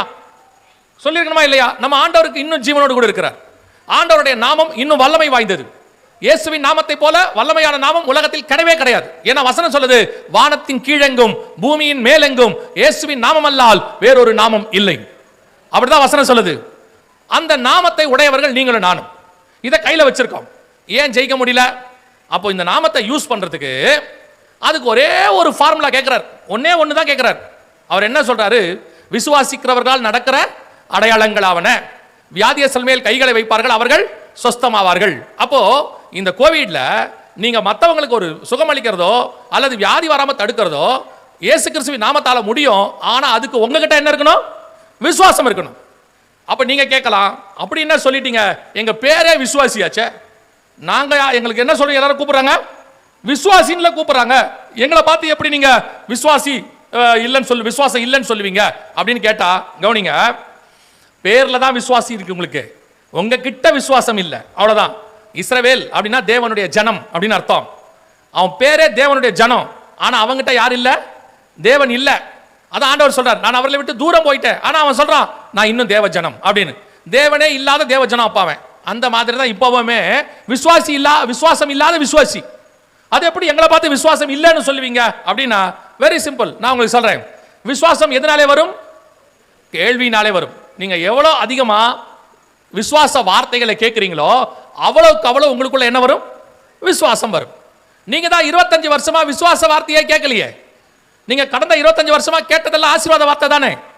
கர்த்தர் வீடு கொடுப்பார், கர்த்தர் வாசல் கொடுப்பார், கர்த்தர் லேண்ட் கொடுப்பார், வெளிநாட்டில் வேலை கொடுப்பார், பொண்ணுக்கு மாப்பிள்ளை கொடுப்பார், பையனுக்கு பொண்ணு கொடுப்பார். இப்படி எழுதி எழுதி எழுதி எழுதி எழுதி உடனே லெட்டர் எழுதுறது, இல்ல ஒரு போனை பண்றது, ஒன்னு பவர் உள்ள ஊழியக்காரரை பிடிச்சிக்கிறது, இல்ல டவர் உள்ள ஊழியத்தை பிடிச்சிக்கிறது, எங்கேயாவது ஒரு போன் அடிக்கிறது. ரொம்ப வருஷமா என் பிள்ளைக்கு கல்யாணமே ஆகல.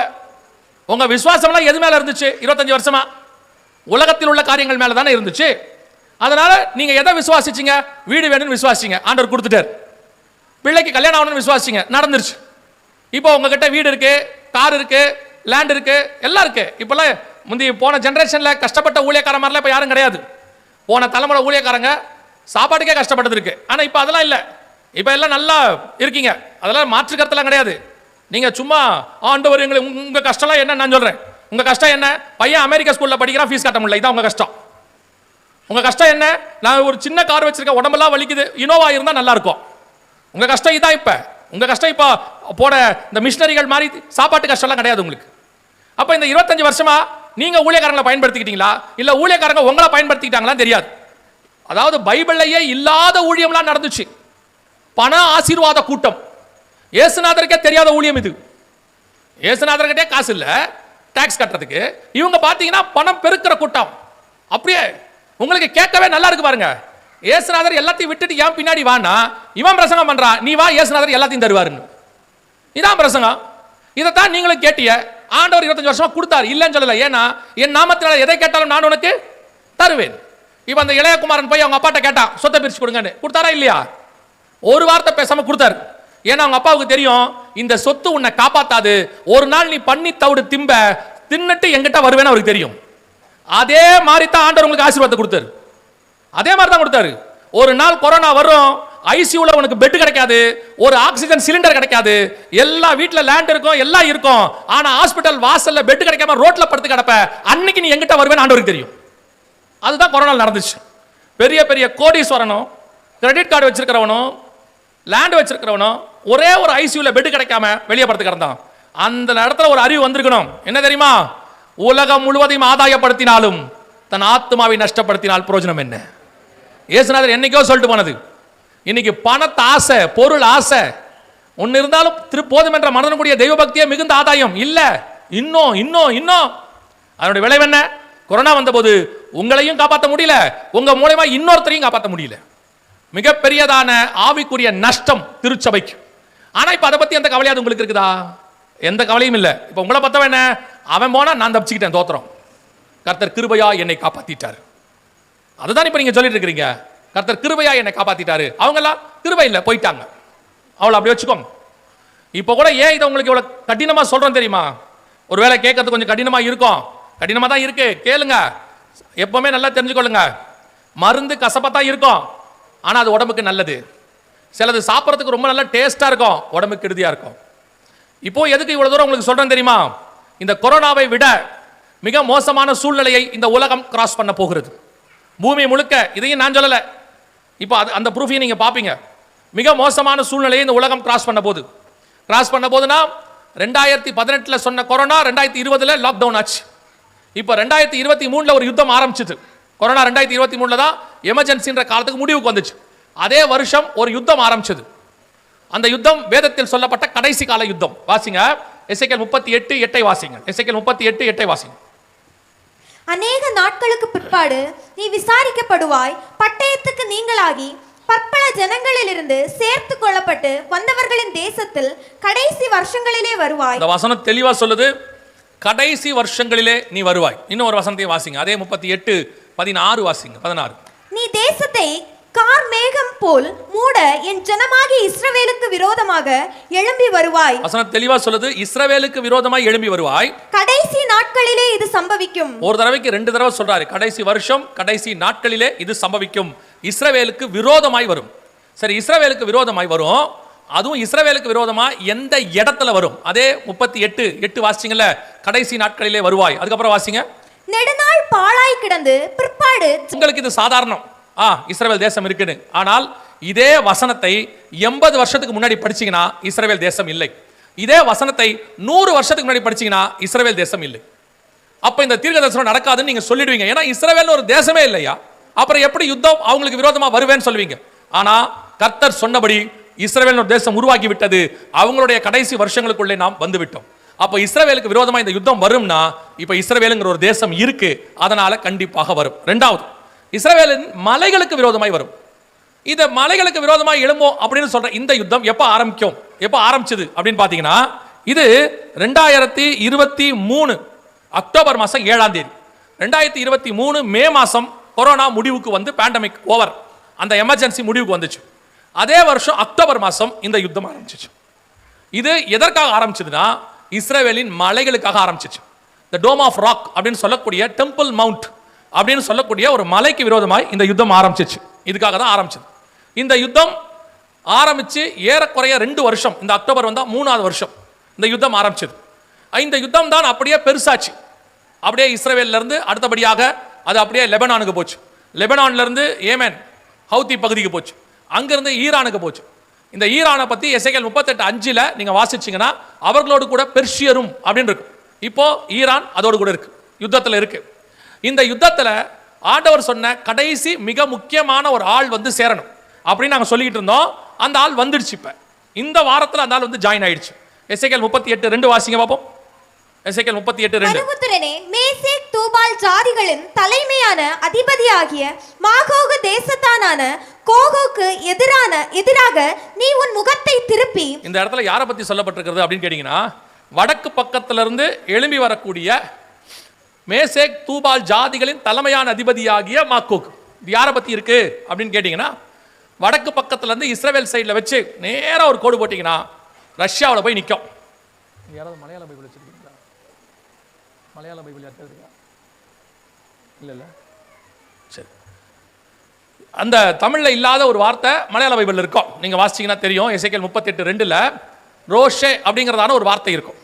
வடக்கு பக்கத்துல இருந்து இங்கிலீஷ் பைபிளில் பார்த்தீங்கன்னா ரோஷ்னு இருக்கும், மலையாளத்தில் ரோஷேன்னு இருக்கும். இந்த ரோஷ் எழும்பி வரணும், வடக்கு பக்கத்துல இருந்து இருக்கு. இப்போ இந்த யுத்தத்தில் ரஷ்யா வந்து தலைமை ஏற்று நடத்தணும். இதுதான் கடைசி. ரஷ்யா தலைமை ஏற்று இந்த யுத்தத்தை நடத்திச்சுன்னா யுத்தம் 3ஆம் உலக யுத்தமாக மாறும். இது வேதத்தில் சொல்லப்பட்ட 2500 வருஷத்துக்கு முன்பாக உள்ளது. ஈரான், ரஷ்யா எல்லாம் இருக்கு. இப்போ நிறைய பேர் என்ன சொல்லுவாங்கன்னா, இது நடக்கிறதுனால இவங்க சொல்றாங்கன்ட்டு. இந்த காரியம், இந்த யுத்தத்தை குறித்து வலைத்தளத்தில் இருக்கு, யூடியூப்ல இருக்கு, வலைவழியில் இருக்கு, நீங்க போய் பாருங்க. 2008 இந்த யுத்தத்தை குறித்து பேசுவதற்கு கர்த்தர் கிருபை கொடுத்தார். 2008 ஒரு வீடியோ 3ஆம் உலக யுத்தம்னு போட்டிருக்கிறோம். அதுல ரஷ்யா இஸ்ரவேலுக்கு விரோதமாய் வர வேண்டும் அப்படின்னு அதுல இருக்கு. இந்த எசேக்கியேல்ல உள்ளதை எடுத்து சொல்லியிருக்கோம். இன்னைக்கு இந்த ஒரு வாரத்துக்குள்ள மட்டும் இப்போ ஈரான் போய் ரஷ்ய அதிபரை பார்த்துருக்கு. நடுவில் பாகிஸ்தானில் போய் சமாதானம் வந்துடும், எல்லாம் நடந்துரும் அப்படின்லாம் சொன்னாங்க. பாகிஸ்தான்லேருந்து நேராக இஸ்ரேலிய வெளியுறவுத்துறை அமைச்சர் ஃபாரின் மினிஸ்டர் நேராக போய் ரஷ்யாவுக்கு தான் போனார். புதின்கிட்ட போய் பேசினார். நேற்றும் இன்னைக்கும் பேசியிருக்கிறார். பேசி ரஷ்யா தான் இதை முன்னின்று நடத்தணும் அப்படின்னு சொல்றாரு. தலைமையேற்று இந்த பீஸ் டாக்கை நீங்க தலைமையேற்று நடத்துங்கன்னு. ஆனா ரஷ்யா அனௌன்ஸ்மெண்ட் என்ன பண்ணிருக்கு கவனிங்க. ஏதோ உங்களுக்கு சரித்திர கதை சொல்றேன் நினைச்சுக்காதீங்க. உங்க தலைமையில வரப்போற யுத்தத்தை குறித்து சொல்லிட்டு இருக்கிறோம். ரஷ்யா என்ன சொல்லியிருக்குன்னா, ஈரானுக்கு எதிரி ரஷ்யாவுக்கு எதிரி, அவ்வளவுதான். இஸ்ரேலுடைய மக்கள் 40 பேர் ரஷ்யாவுக்கு போயிருக்கிறாங்க. 40 பேரையும் 5 மணி நேரம் விசாரிச்சு திருப்பி ஃப்ளைட் ஏறி எங்க நாட்டை விட்டு போங்கன்னு அனுப்பிட்டாங்க. அந்த 5 மணி நேரமும் அவங்க ரொம்ப கௌரவ குறைச்சலா நடத்தியிருக்கிறாங்க.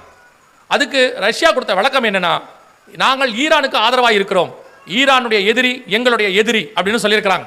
இன்னைக்கு நான் சொல்றது, இன்னைக்கு ரஷ்யாவுடைய கப்பல் ஒன்று மிகப்பெரிய போர்க்கப்பல் இருக்கிறதுலேயே ரொம்ப முக்கியமான போர்க்கப்பல் இன்னைக்கு ஈரானுடைய ஸ்ட்ரைட் ஆஃப் ஹார்மோஸ் பகுதிக்கு வந்திருக்கு. இந்த யுத்தம் அடுத்த கட்டத்துக்கு போகுது. இப்போ ரஷ்யா தலைமையேற்று நடத்த போகுது. ஈரான் கூட சைனாவும் வந்திருக்கு. மாக்கோகியானா மங்கோலியா இனம். இவர்கள் எல்லாம் சேர்ந்து இந்த யுத்தத்தை நடப்பிக்க போகிறார்கள். நாம் எசேக்கியேல் 38, 39 யுத்தத்தின் காலத்தில் இருக்கிறோம். இதே மாதிரி தான் 2018 ஆவியானவர் ஒரு காரியத்தை சொன்னார். இந்த WHO ரிப்போர்ட்டை வச்சுக்கிட்டு கொள்ளை நோய் ஒன்று வரப்போகுது அப்படின்னு. அன்னைக்கும் சபை அசட்டையா எடுத்துக்கொண்டது. உலகத்தை பத்தி கவலையில விட்டுருங்க, சபை அசட்டையா எடுத்துக்கிச்சு. அதெல்லாம் வராது, நடக்காது, இவர் சும்மா பயமுறுத்துறாரு அப்படின்னாங்க. உலகமே ஸ்தம்பிக்கிற மிகப்பெரிய லாக்டவுன் வந்தது கொள்ளை நோயில. இப்போவும் சொல்றோம் மிகப்பெரிய யுத்தம். இது ஏதோ இப்பவே அதோடைய தாக்கம் பெருசா இருக்கு. விலைவாசி எல்லாம் பல நாடுகளில் ஏறிடுச்சு. 7-8 நாடுகளில் பார்ட் டைம் லாக்டவுன் போட்டாங்க. ஒரு சில நாட்டிலலாம் 4 நாள் தான் வெளியே வரணும், 3 நாள் வெளியே வரக்கூடாதுன்ட்டான். சில நாடுகளில் வந்து சில பார்ட் டைம் லாக்டவுன் போட்டான். விலைவாசி அடுத்த லெவலுக்கு போகுது. இப்போ இந்தியாவில் சொல்லியிருக்கிறாங்க, ஆயில் ப்ரொடியூசர்ஸ், அதாவது இந்த எண்ணெய் சுத்திகரிப்பு பண்ணி விநியோகம் பண்றவங்க சொல்றாங்க, நாங்கள் கடந்த சில மாதங்களாக இதை ஆரம்பிச்சதுலேருந்து நஷ்டத்தில் நாங்கள் வியாபாரம் பண்ணிட்டு இருக்கிறோம். ஒரு 20 ரூபா 25 ரூபா ஏத்தனா மட்டும்தான் எங்களால் சமாளிக்க முடியும்னு அவங்க அறிக்கை கொடுத்துருக்காங்க. ஒருவேளை ஏறினாலும் ஏறலாம், தெரியாது என்ன நிலைக்கு போகுதுன்னு. அவங்க சொன்னதை உங்களுக்கு சொல்றேன். உலகம் முழுக்க ஒரே நாள் ராத்திரியில ஸ்ரீலங்கால 85 ரூபா 1 லிட்டர் பெட்ரோல் ஏறிச்சு. 85 ரூபாய் ஏறிச்சு. 315 ரூபாயில இருந்து 400 ரூபாய் ஆச்சு. அந்த அளவுக்கு விலைவாசி உயர்வு உலகம் முழுக்க போகுது. வெறும் எண்ணெய் மட்டுமல்ல, எண்ணெய், கேஸ், உரம் எல்லா விலையும் ஏறுது. மிகப்பெரியதான பஞ்சம் அப்ரோச் ஆகுது. ஆண்டவர் அங்க சொல்லியிருக்கிறார், யுத்தங்களின் செய்திகளை கேள்விப்படுவீர்கள். அதுக்கு கீழே ஆண்டவர் சொன்னது பஞ்சங்கள். இப்பவே சூடான்ல 8 கோடி பேருக்கு சாப்பாடு இல்லையாமா, மிக மோசமான நிலைமையில் இருக்கிறாங்களாம்.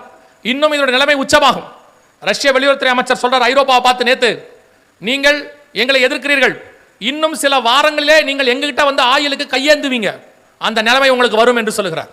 உலகளாவிய மிகப்பெரிய யுத்தம் அப்ரோச் ஆகுது. விசுவாசிகள் கவனியுங்கள், இயேசு சொன்ன யுத்தங்களின் செய்திகளையும் கேள்விப்படுவீர்கள் என்ற அந்த வசனம் நிறைவேறுகிறது. கர்த்தர் சொன்னபடியே எசேக்கியேல் 38, 39 நம் கண்களுக்கு முன்பாக. இன்னைக்கு என்ன சொல்றாங்க? நியூக்ளியர் த்ரெட் இருக்குன்றாங்க. நியூக்ளியர் த்ரெட்னா அணு ஆயுத த்ரெட் இருக்கு, எந்த நாடு யூஸ் பண்ணும் தெரியாது. நேத்து சொல்லியிருக்காங்க, இதுவரைக்கும் 8 நாடு 9 நாடு அணுகுண்டு வச்சிருச்சுன்னு நேத்து அறிக்கை கொடுத்திருக்காங்க. IAEA சொல்லுவாங்க, இன்டர்நேஷனல் அட்டாமிக் எனர்ஜின்னு சொல்லுவாங்க. அவங்க சொல்றாங்க 20 நாடு கிட்ட அட்டாமிக் இருக்குதான், சாரி நியூக்ளியர் இருக்குதான். 20 நாடு நியூக்ளியர் வெப்பன் வச்சிருக்கு. இதை எல்லாருமே யூஸ் பண்ணாங்கன்னா உலகம் மிகப்பெரிய பேரழிவை சந்திக்கும். எசேக்கியேல் 39ஆம் அதிகாரத்துல இந்த நியூக்ளியர் வெப்பனை பத்தி கர்த்தர் பேசி இருக்கிறார். அவங்க என்ன செய்வாங்க, எப்படி நடந்து கொள்வாங்க, எல்லாத்தையும் ஆண்டவர் சொல்றாரு. ஒரு எலும்பை காணும் மட்டும், எசேக்கியேல் 39:15 சொல்றாரு, ஒரு எலும்பை காணும் மட்டும் அதன் அண்டையிலே அவன் ஒரு அடையாளத்தை நாட்டுவான். எசேக்கியேல் 39:11 சொல்லுது, அது வழிபோக்கர் மூக்கை பொத்தி கொண்டு போக பண்ணும். அவரோட அர்த்தம் என்ன? எல்லாரும் புதைக்கிற இடத்துல மூக்கை பொத்திக்கிட்டு போவாங்க அப்படின்னு இருக்கு. சில டிரான்ஸ்லேஷன்ஸ்ல இங்கிலீஷ்ல ட்ரெஸ்பாசஸ் இருக்கு. அந்த வழியா போறவங்க எல்லாம் மூக்கை பொத்திக்கிட்டு போவாங்க. இதே செய்தியை ஒரு 6 வருஷத்துக்கு முன்னாடி 2020க்கு முன்னாடி புதைக்கிறவங்க எல்லாம் மூக்கை பொத்திக்கிட்டு இருப்பாங்கன்னா நீங்க நம்ப மாட்டீங்க. அது எப்படிங்க புதைக்கிறவங்க பொத்துவாங்க? எரிக்கிறவங்க பொத்துவாங்க, நியாயம். ஆனா புதைக்கிறவங்க எப்படி பொத்துவான்னு கேள்வி கேட்பீங்க. ஆனா கொரோனாவுக்கு பிறகு அந்த கேள்வி நீங்க கேட்க மாட்டீங்க. கொரோனால செத்து போன அத்தனை பேரையும் புதைக்கிறவங்க என்ன போட்டு இருந்தாங்க? மாஸ்க் போட்டு இருந்தாங்க. எதனால மாஸ்க் போட்டாங்க? அந்த உடம்புல இருந்து கிருமி பரவும். இது வரைக்கும் நீங்க பார்த்தது ஒரு நோய் கிருமி. அடுத்து இந்த யுத்தம் முடியும் போது பார்க்க போறது நியூக்ளியர் கிருமி. அது காத்துல கலக்கும். அந்த வழியா போறவங்க எல்லாம் மாஸ்க் போடணும். அப்படிதான் பைபிள் சொல்லுது, அப்படித்தான் உலகமும் சொல்லுது. மிக மோசமான பஞ்சம் ஒன்று வருகிறது, மிக மோசமான யுத்தம் ஒன்று வருகிறது. ஆண்டவர் சொன்னது நம் கண்களுக்கு முன்பாக நடக்குது. இப்பவும் சொல்றேன், அந்த இடத்துல நாம இருக்கிறோம். இதே தான் 2018 ஆண்டவர் சொன்னார், உங்களுக்கு தான் இது கன்வென்ஷன். ஆண்டவரை பொறுத்த வரைக்கும் உங்களுக்கு கொடுக்கக்கூடிய எச்சரிப்பு கூட்டம், உங்களுக்கும் உங்கள் குடும்பத்திற்கும் உங்கள் திருச்சபைக்கும் ஆண்டவர் அடுத்து நடக்க போகிற சம்பவங்களிலே முன்பதாக உங்களுக்கு அறிவிக்கிறார். மத்தேயு 24:24-25 வாசிச்சு பாருங்க. இயேசு தெளிவா சொல்லார், இதோ நான் உங்களுக்கு முன்பதாகவே அறிவித்திருக்கிறேன், அதைத்தான் இப்பொழுது உங்கள் பகுதிக்கு கர்த்தர் வந்து சொல்லுகிறார். அப்ப இப்படி ஒரு கொள்ளை நோயும் இப்படி ஒரு யுத்தமும் அப்ரோச் ஆயிடுச்சு, நம்ம கண்ணுக்கு முன்னாடி வந்துருச்சு. இப்ப இதுல இருந்து நாம என்ன செய்யணும், இது என்ன நடக்கும் அப்படின்னு கேட்டீங்கன்னா, மிக மோசமான ஒரு 3ஆம் உலக யுத்தத்தை உலகம் சந்திக்கும். இந்த யுத்தத்தில் எவ்வளோ பேர் பாதிக்கப்படுவாங்க அப்படின்னு சொன்னா, முன்னாள் அமெரிக்க ஜனாதிபதி சொல்றாரு, ஜோ பைடன் சொல்றாரு, கிட்டத்தட்ட 500 கோடி பேர் வரை பாதிக்கப்படுவார்கள் சொல்றாரு. விளாடிமிர் புதின் ரஷ்ய அதிபர் சொல்றாரு, எவ்வளவு பேர் மிகப்பெரிய பாதிப்பை சந்திப்பாங்கன்னு எனக்கு தெரியாது, ஆனா மனித சமுதாயம் மிகப்பெரிய அழிவை சந்திக்கும் அப்படின்னு சொல்றாரு. இப்போ ஸ்டார்ட் பண்ணாதீங்கன்னு சொன்ன புதின் ஸ்டார்ட் பண்றதுக்கு ரெடி ஆயிட்டார். நாம ஒரு மிக மோசமான காலகட்டம் உலகத்துக்கு, அதை நாம் கிராஸ் பண்ண போகிறோம். கொரோனாவை பார்த்த மாதிரியே இன்னும் ஒன்றை பார்க்க போகிறோம். ஆனா இது யுத்தம். கொரோனா என்பது கொள்ளை நோய். இயேசு சொன்ன யுத்தத்தை நாம் பார்க்க போகிறோம். இப்போ அவர்களும் சொல்றாங்க, நான் ரொம்ப ஒருத்தருடைய ப்ரூஃப்ஸை உட்காந்து பார்ப்பேன். அவர் வந்து இராணுவத்திலிருந்து ரிட்டையர் ஆனவர், இந்திய இராணுவத்தில். அவரோட வலைவலி வச்சிருக்கிறார், யூடியூப் வச்சிருக்கிறார்.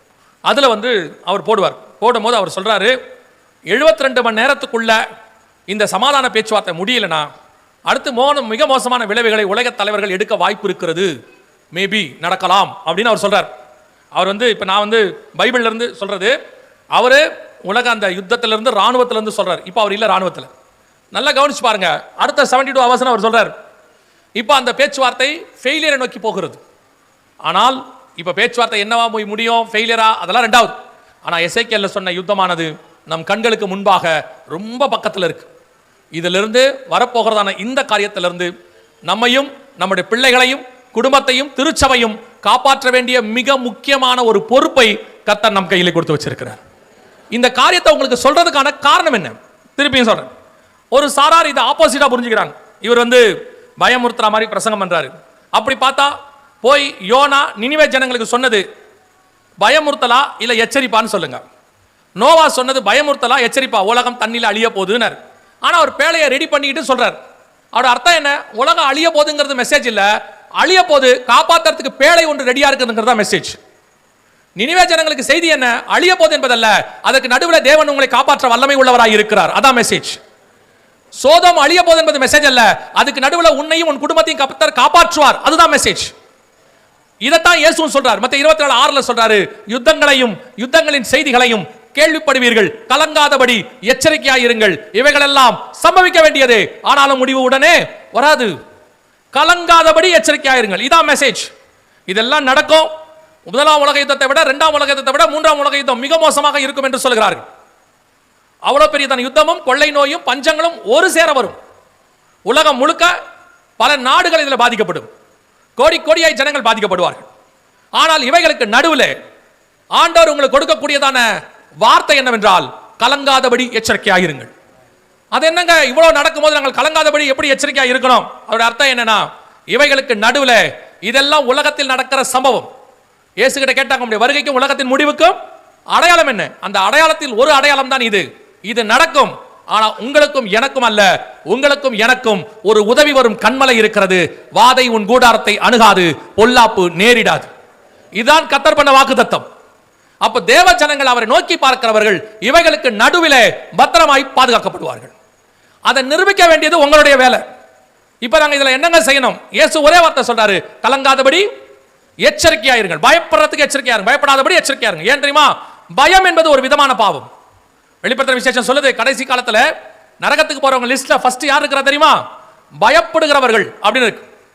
இந்த மாதிரி சம்பவங்கள் நடக்கும்போது உங்களுக்கு ஒன்று தெரியணும், உலகம் பெரிய பேரழிவை சந்தித்தாலும் சரி, எப்பேற்பட்ட காரியங்கள் நடந்தாலும் சரி, இவைகளுக்கு நடுவில் எங்களை பாதுகாக்கிற ஒருவர் இருக்கிறார். எங்கள் ரட்சகர் இன்னும் உயிரோடு கூட இருக்கிறார். எங்கள் தேவன் சர்வ வல்லமை உள்ள தேவன்.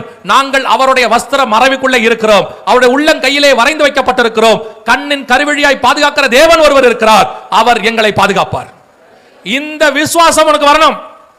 நீங்கள் உலகத்தார மாதிரி சேர்ந்து பயந்தீங்கன்னா, இப்பவும் சொல்றேன், அரசாங்கம் ஒரு பிரிகாஷன் எடுக்க சொல்லுதுன்னா எடுங்க, மாஸ்க் போடுனா போடுங்க, அதெல்லாம் உங்களை சொல்லல. ஆனா இருதயத்தில் பயப்படாதிருங்கள். நீங்க பயந்தால் வசனம் சொல்லுது, நான் பயந்தது எனக்கு நேரிட்டது. ஒண்ணு மட்டும் உங்களுக்கு தெரியணும், உங்களை கொண்டு வந்த தேவன் வனாந்தரத்தில் அழிப்பதற்காக கூட்டிக் கொண்டு வரவில்லை, கானானுக்கு கொண்டு போய் சேர்ப்பதற்காக அழைத்துக் கொண்டு வந்தார். உங்கள் தரிசனமும் உங்கள் வாக்குத்தத்தமும் நிறைவேறும் வரை ஒரு நாளும் கர்த்தர் உங்களை கைவிடவே மாட்டார். அவர் வாக்கினால் சொன்னதை கரத்தினால் நிறைவேற்றுவார். அது வரைக்கும் உங்களை யாரும் எதுவும் செய்ய முடியாது. நீங்க வேணா அந்த சங்கீதம் இருக்கு இல்லையா, 91 சங்கீதம் இருக்குல்ல, உன்னதமானவருடைய மறைவில் இருக்கிறவன் சர்வ வல்லருடைய நிழலில், அந்த சங்கீதத்தை டெய்லி போய் வீட்டில் படிங்க. விசுவாசத்தை வளங்க. வசனம் தான் விசுவாசத்தை வளர்க்கும். நியூஸ் வளர்க்காது. நியூஸ் பயமுறுத்தும். யாரு கூடயாவது உட்கார்ந்து பேசிட்டீங்கன்னா பயமுறுத்துவாங்க. ஆனா எது விசுவாசத்தை வளர்க்கும் தெரியுமா? கர்த்தருடைய வார்த்தை உங்கள் பயத்தை போக்கும். கர்த்தருடைய வார்த்தை சொல்லும், எகிப்து சேனை ஒரு பக்கம் வந்தாலும், செங்கடல் ஒரு பக்கம் நின்றாலும், அவைகளுக்கு நடுவிலே இஸ்ரவேலை கடக்க பண்ணி பத்திரமாய் பாதுகாத்த தேவன் இந்த யுத்தங்களுக்கு நடுவிலே, கொள்ளை நோய்களுக்கு நடுவிலே, பஞ்சங்களுக்கு நடுவிலே எங்களை பத்திரமாய் பாதுகாக்க வல்லமை உள்ளவராய் இருக்கிறார். இந்த விசுவாசம் உங்களுக்கு வரணும். அதுக்கு தான் இந்த கூட்டம். என்ன நடக்க போகுதுங்கிறத சொல்றதுக்காக கூட்டம் இல்ல, அதுக்கு நடுவுல கர்த்தர் உன்னை எப்படி காப்பாத்த போறான்னு சொல்றதுக்கு தான் இந்த கூட்டம். ஏன்னா இதை சொல்லலனா வரும்போது நீங்களும் அவங்கள மாதிரியே பயப்படுவீங்க. ஏன்னா கொரோனால பயந்துருக்கிறீங்க. கொரோனால என்ன செய்யணும் தெரியாம ஸ்தம்பிச்சு போய் நின்று இருக்கிறீங்க. வீட்டை பூட்டிட்டு போய் உட்கார்ந்து என்ன பண்றது தெரியாம முழிச்சிருக்கீங்க. அதுக்கு தான் ஆண்டவர் இப்போ உங்களுக்கு கொடுக்கிறார். மோசே வந்து இஸ்ரவேல் ஜனங்களுக்கு சொன்னது போல, நீங்கள் உங்கள் ஆட்டுக்குட்டியின் ரத்தத்தை நிலைக்கால்களில் பூசி, பாதரட்சையை தொடுத்துக்கொண்டு, கைகளிலே தடிகளை பிடித்துக்கொண்டு, உங்கள் அரைக்கச்சையை கட்டிக்கொண்டு, கசப்பான கீரையை புசிக்க வேண்டும் என்று ஒரு சட்டத்திட்டத்தை சொல்லிக் கொடுத்து, இந்த வாதை உன்னை அணுகாது என்று சொல்லி அவர்களுக்கு ஒரு தைரியத்தை சொன்னது போல ஆண்டவர் உனக்கு சொல்லுகிறார், நீ விசுவாசித்தால் தேவனுடைய மகிமையை காண்பாய். உன் வீட்டுக்குள்ள எந்த வாதையும் வராது, உன் வீட்டை எந்த குண்டும் தாக்காது, எந்த கிருமியும் உன் வீட்டுக்குள் நுழையாது, உன் வீட்டில் இருக்கிற எண்ணெயும் மாவும் குறைவுபடாது. சர்வ வல்லமை உள்ள தேவன் உன்னை பாதுகாக்க வல்லமை உள்ளவராய் இருக்கிறார். இதுதான் வரப்போற காலங்களிலே கர்த்தர் உனக்கு செய்ய போறது. இல்ல அது எப்படிங்க எல்லாருக்கும் வருது நமக்கு வராதுன்னு எப்படி சொல்லுவீங்கன்னா வரும். ஏன்னா நீங்கள் என்ன நம்புறீங்களோ அதான் நடக்கும். யோசுவாவும் காலேபும் உள்ள அந்த விசேஷத்த ஆவி உங்களுக்கு வரணும். இந்த 3ஆம் உலக யுத்தம் மிகப்பெரிய அளவில் வரும்போது, உலகளாவிய எல்லா பக்கமும் பரபரப்பாக காரியங்கள் நடக்கும்போது உனக்கு ஒன்று தெரியணும், இது எல்லாம் நடக்கும். ஆனா நான் விசுவாசிக்கிறவர் இன்னார் என்று அறிந்திருக்கிறேன். அவர் என்னை பறந்து காக்கிற பட்சியை போல பாதுகாக்க வல்லமை உள்ளவராய் இருக்கிறார். அதுக்காகத்தான் இந்த கூட்டம் நடக்குது. நல்லா தெரிஞ்சுக்கொள்ளுங்க. இப்போ நாங்கள் சொல்லிட்டு போறோம், திருப்பி வருவதற்கு வாய்ப்பு இருக்குமான்னு தெரியாது. ஆனா இப்பவே அதற்கான ஒரு ஆயத்தத்தை நீங்கள் தொடங்குங்க. சும்மா நீங்க உட்கார்ந்துக்கிட்டு இன்னும் பேர பிள்ளைகளுக்கு இடம் வாங்குறதுக்குலாம் நேரம் இல்லை.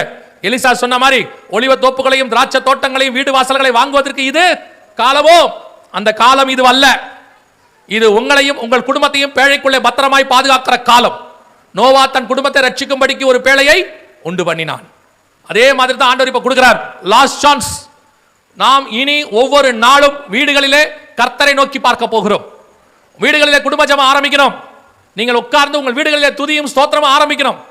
நாகர்கோயில் மாவட்டம் கர்த்தரை ஆராதிப்பதற்கும் வார்த்தைக்கும் ஆவியில நிறைவதற்கும் நல்ல பேருள்ள மாவட்டம்.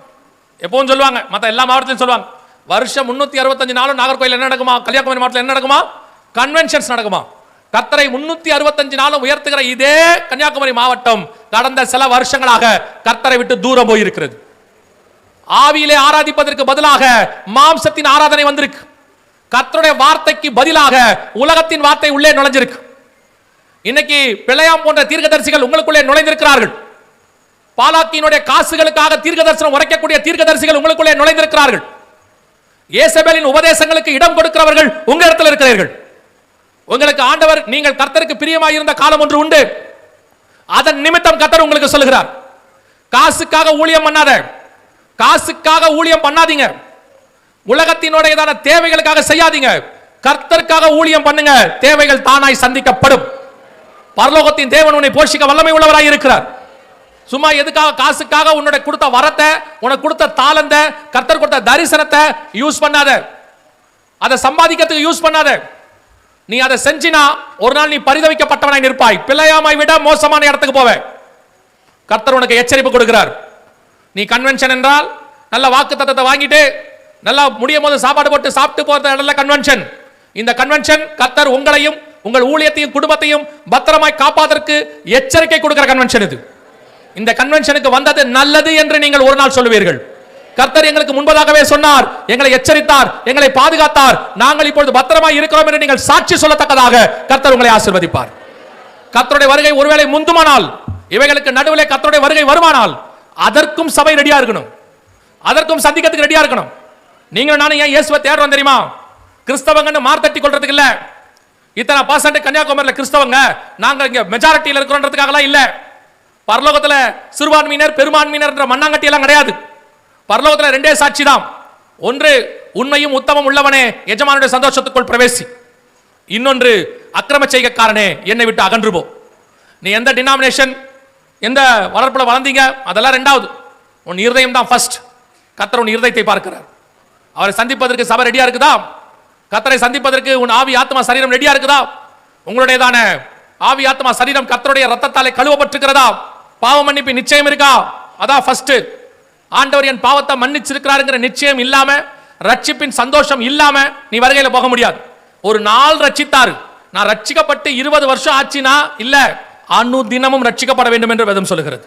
நான் அடைந்த ரட்சிப்பை பத்திரமாய் பாதுகாத்துக் கொள்ள வேண்டும் என்று வேதம் சொல்லுகிறது. முடிவு பரியந்தம் நிலை நிற்கிறவனே ரட்சிக்கப்படுவான் என்று வேதம் சொல்லுது. என்னைக்கோ அடைந்த ரட்சிப்பை புதுப்பிக்கணும். ஒவ்வொரு நாளும் அந்த கான்சியஸ் இருக்கணும். ஆண்டவர் வந்தா நான் போகணுங்கிற எண்ணம் இருக்கணும். 20 வருஷத்துக்கு முன்னாடி ரட்சிக்கப்பட்டேன், அந்த 20 வருஷம் முன்னாடி உள்ள ரட்சிப்பின் எக்ஸ்பீரியன்ஸ்ல வாழ்றவங்க நிறைய பேர் இருக்காங்க. எக்ஸ்பீரியன்ஸ் உதவாது, உன்னை ஏமாத்திடும். ஆனா ஒவ்வொரு நாளும் தேவ சமூகத்தில் காத்திருந்தினா அது உன்னை கொண்டு போய் பரலோகத்தில் சேர்த்துரும். ரெண்டாவது, பிதா குமாரன் பரிசுத்தாவின் நாமத்தினாலே தண்ணீர்ல மூழ்கி ஞானஸ்நானம் எடுத்துக்கணும். வேற எந்த ஞானஸ்நானமும் பைபிள் சொல்லல. ஞானஸ்நானத்தை எடுக்கணும், எடுக்காம இருக்கக்கூடாது. ஒரு சிலர்லாம் கேட்கிறான், கல்ல ஞானஸ்நானம் எடுத்தானா அப்படின்னு ஒரு அறிவுபூர்வமான கேள்வி ஒன்று கேட்பாங்க. கல்ல ஞானஸ்நானம் எடுக்கல, பக்கத்துல தொங்கின இயேசுநாதர் எடுத்தாரா இல்லையா? பக்கத்துல நடுவுல சிலுவையில் தொங்கின இயேசுநாதர் எடுத்தாரா இல்லையா? இப்ப உங்க ரோல் மாடல் யாரு, கல்லனா இயேசுநாதரா? ரோமர் 8:29 சொல்லுது, குமாரனின் சாயலுக்கு ஒப்பாய் இருக்கும்படி கர்த்தர் உன்னை அனுப்பினார். அப்ப இயேசுவ மாதிரி நீங்க மாறணுமா, கல்லன மாதிரி மாறணுமா? இயேசு ஞானஸ்நானம் எடுத்திருக்கிறார் தண்ணியில மூழ்கி, அதை எடுக்கணும், அவ்வளவுதான். இந்த क्वेश्चन கேட்கறான்ல ஏன் அப்படின்னு, அதுவே ரிபலிங் ஸ்பிரிட். விசுவாசம் எனப்படுவது யாதெனில், விசுவாசம்னா என்ன தெரியுமா? நம்பப்படுதல் மேல் உறுதியும் காணப்படாத மேல் நிச்சயம். கர்த்தர் சொன்னா செய்யணும், அவ்வளவுதான் விசுவாசம். உலகம் தான் சொல்லும் அப்படிலாம் செய்ய முடியாதுன்னு, பைபிள் சொல்லும், சொல்லும் அடியேன் கேட்கிறேன், அவ்வளவுதான். தண்ணியில மூழ்கி ஞானஸ்நானம் எடுக்காதவங்க ஞானஸ்நானத்துக்கு ஒப்பு கொடுங்க. ஆண்டவர் வருகிற காலம் சமீபமாயிற்று. ஒருவன் ஜலத்தினாலும் ஆவியினாலும் பெறவாவிடில் பரலோக ராஜ்யத்தில் பிரவேசிக்க முடியாது. மூன்றாவது, எபேசியர் 4:30 சொல்லுது, மீட்கப்படும் நாளுக்கென்று முத்திரையான பரிசுத்த ஆவியை துக்கப்படுத்தாதிருங்கள். மீட்கப்படும் நாளுக்கென்று முத்திரை பரிசுத்த ஆவியானவர். பரிசுத்தாவின் அபிஷேகம் பெறாம வருகையில போக முடியாது. ஆவியானவர் உன்னை நிரப்பி இருக்கிறாரு, ஆவியானவர் உனக்குள்ள இருக்கிறாருங்கிற நிச்சயம் இருக்கணும். அவர் வந்து உங்களுக்குள்ளே வாசம் பண்ணுவார்னு வேதம் சொல்லுது. நான் போய் சத்திய ஆவியாகிய அவரை உங்களிடத்தில் அனுப்புவேன் ஆண்டவர் சொன்னார். அவர் உங்களுக்குள்ள இருக்கிறாரா? அபிஷேகம் பெற்றிருக்கிறீங்களா? இல்லை என்று சொன்னால் அபிஷேக கூட்டத்தில் கலந்து கொள்ளுங்கள். அப்படியே வர முடியாத சிச்சுவேஷன் அப்படின்னா, வீட்டில் யாரும் இல்லாத போது நல்ல கதவை சாத்திட்டு முழங்கால் போட்டு ஊக்கமா ஜோம் பண்ணுங்க. மாம்சமான யாவர் மேலும் என் ஆவியை ஊற்றுவேன் என்று கர்த்தர் வாக்கு பண்ணி இருக்கிறார். அந்த தேவன் உங்களையும் நிரப்ப போதுமானவராய் இருக்கிறார். நாலாவது, அப்போஸ்தலர் நடவடிக்கைகள் 2:40 சொல்லுது, மாறுபாடான சந்ததியை விட்டு விலகி உங்களை ரட்சித்துக் கொள்ளுங்கள் என்று சொல்லி. உங்களுக்கு உலகத்துக்கும் வேறுபாடு இருக்கணும், மாறுபாடான சந்ததியை விட்டு வரணும். உலகத்துக்கு ஒத்த வேஷம் தரிக்க கூடாது என்று ரோமர் 12 சொல்லுது. இன்னைக்கு சபை உலகத்தின் ஒத்த வேஷத்துக்கு போகுது. உலகத்தானுடையதான காரியங்கள் எல்லாம் சபைக்குள்ள வருது. உலகத்தார் உபதேசம் ஒரு காலத்துல வந்துச்சு, இப்ப உலகத்தாருடைய ஆக்டிவிட்டிஸ் வருது. ஒரு காலத்துல சபை இருந்ததான அந்த வேறுபாடு இப்ப சபைக்குள்ள இல்ல. சபைக்கு வருவனையும் உலகத்தானையும் சபைக்கு வரதை பார்க்கும்போதே தெரிஞ்சுக்கலாம். அவனுடைய நடை உடை பாவனை எல்லாத்தையும் தெரிஞ்சுக்கலாம். இப்ப யாரையும் தெரிஞ்சுக்க முடியாது. உலகத்தானை விட மோசமான ட்ரெஸ் சபைக்குள்ள இருக்கு. உலகத்தானை விட மோசமான அருவருப்பான காரியங்கள் சபைக்குள்ள நடக்கும். நான் சொல்லல, பவுல் சொல்றார், புறஜாதியாருக்குள்ளும் காணப்படாத அருவருப்புகள் உங்களுக்குள் காணப்படுகிறதே ஆண்டவர் சொல்றார். இன்னைக்கு அது இருக்கு சர்ச்சுக்குள்ள. சபைக்குள்ள உலகத்தின் ஆராதனை. அன்னைக்கு ஒரு அந்நிய அக்கினியை கொண்டு வந்த உடனே, நாதாபாபி கொண்டு வந்த உடனே கர்த்தர் அடித்தார்னு இருக்கு. இன்னைக்கு கிருபையின் காலம். உலகத்தின் மியூசிக்கு, உலகத்தின் ஆட்டம், உலகத்தில் இருக்கிற கேலி, உலகத்தில் இருக்கிற களியாட்டம், உலகத்தில் இருக்கிற கூக்குரல், உலகத்தில் இருக்கிற அரசியல், உலகத்தில் இருக்கிற அருவருப்பு எல்லாத்தையும் சபைக்குள்ள கொண்டாராம். கர்த்தர் கிருபை உள்ளவர், பொறுத்துக்கிட்டு இருக்காரு. அதனால உன்னை விட்டுட்டார்னு அர்த்தம் இல்ல. நான் சொல்லுவேன், உடனே அடிச்சு திருத்திட்டார்னா நல்லது, விட்டு பிடிக்கிறார்னா கஷ்டம். அதனால தான் உங்களுக்கு திருப்பி சொல்றேன், சபை உலகத்துக்கு ஒத்த வேஷம் தரிக்க கூடாது. ஊழியம் பண்றவங்களுக்கு சொல்றேன், நீங்கள் விசுவாசியை கவருவதற்காக ஊழியம் பண்ணாதீர்கள். சபை விசுவாசியை திருப்திப்படுத்துவதற்கு அல்ல, தேவனை திருப்திப்படுத்துவதற்கு தான் ஊழியம். You want to satisfy the God. இன்னைக்கு வரவங்கள விசுவாசிகளை எப்படி தக்க வச்சு கொள்ளலாம், யாராவது ஊழியத்தை கூப்பிட்டாங்கன்னா தாளந்தை பயன்படுத்தினா திருப்பி கூப்பிடணும், தாளந்து பயன்படுத்தாதீங்க. இருக்கிறத சத்தியத்தை சத்தியமா பேசுங்க. கர்த்தர் சொல்றதை செய்யுங்க. இவன் எவனோ உங்களை நியாயத்திருக்க போறவன் கிடையாது. நியாயத்திருக்கிற ஒருத்தர் அங்கே உட்கார்ந்து இருக்கிறார். அவருக்கு நீங்கள் உண்மை உள்ளவர்களா இருந்தா போதும். ஒருவேளை மனுஷன் உங்களை கூப்பிடாட்டி, இன்னொரு தடவை சான்ஸ் கொடுக்காட்டி கவலைப்படாதிருங்கள். உன் உத்தமத்தை பார்த்து கர்த்தர் உனக்கு வாசலை திறக்க போதுமானவராக இருக்கிறார். இன்னைக்கு நிறைய பேர் ஊழியர்களுடைய பிரச்சனை என்னன்னா, இப்படி நாம சத்தியத்தையோ அல்லது ஆவியிலையோ கரெக்டா இருந்தோம்னா நிறைய பேர் நம்மளை ரிஜெக்ட் பண்ணுவாங்க. இருக்கட்டும், பரலோகம் உன்னை ஏற்றுக்கொள்ளும். மனுஷன் ரிஜெக்ட் பண்ணா என்ன? ஒரு மனுஷன் தள்ளனா 9 கதவை திறப்பதற்கு கர்த்தர் வல்லமை உள்ளவராக இருக்கிறார். மனுஷனை நம்பி அல்ல, நாம் தேவனை நம்பி இருக்கிறோம். அதனால வேறுபாடுள்ள வாழ்க்கை ரொம்ப முக்கியம். You don't want to satisfy the people. உங்களுக்கு மேல இருக்கிறவங்களை திருப்தி படுத்தணும்னு நினைக்காதீங்க. சபை என்பது களியாட்டத்தினுடைய என்டர்டைன்மெண்ட்டுடைய அவங்களை சந்தோஷமா வச்சுக்கிற இடம் அல்ல. சபை என்பது வந்தவர்களை மறுரூபமாக்குற இடம், பலிபீடம் இருக்கிற இடம், வரவனை சுட்டெரித்து அவருடைய மாம்சத்தை எரித்து ஆவியாய் மாத்துகிற இடம். அந்த மாதிரி தான் ஊழியம் பண்ணணும். ஒருவேளை இந்த ஜனங்களுக்கு ஏத்த மாதிரி ஊழியம் பண்றவங்க நல்லா இருப்பாங்க, உலகத்துல ஆடம்பரமா இருப்பாங்க, வசதியா இருப்பாங்க, அதை பார்த்து நீ கெட்டு போயிடாத. அதை பார்த்து கெட்டு போயிடாத. ஐயோ இப்படிலாம் இருந்தாதான் நாமளும் பெரிய ஆள் ஆகணும்னு நினைக்காத. அவர்கள் ஒரு நாள் பூவை போல உலர்ந்து போவார்கள். நீயோ ஒலிவ மர கன்றை போல அந்த வெள்ளத்தை தாண்டி வளருவாய். கொஞ்ச நாள் எடுக்கும், ஆனா கர்த்தர் உன்னை ஓங்கி வளர பண்ணுவார். உலகத்துக்கு ஒத்த வேஷம் தரிக்காதிருங்கள், பாவத்துக்கு ஒத்து போகாதிருங்கள், ஆண்டவருக்கு முன்பாக உண்மை உள்ளவர்களாக இருங்கள். கர்த்தர் வருகையிலே உம்மை சேர்த்துக் கொள்ள வல்லமை உள்ளவராக இருக்கிறார். அல்லேலூயா.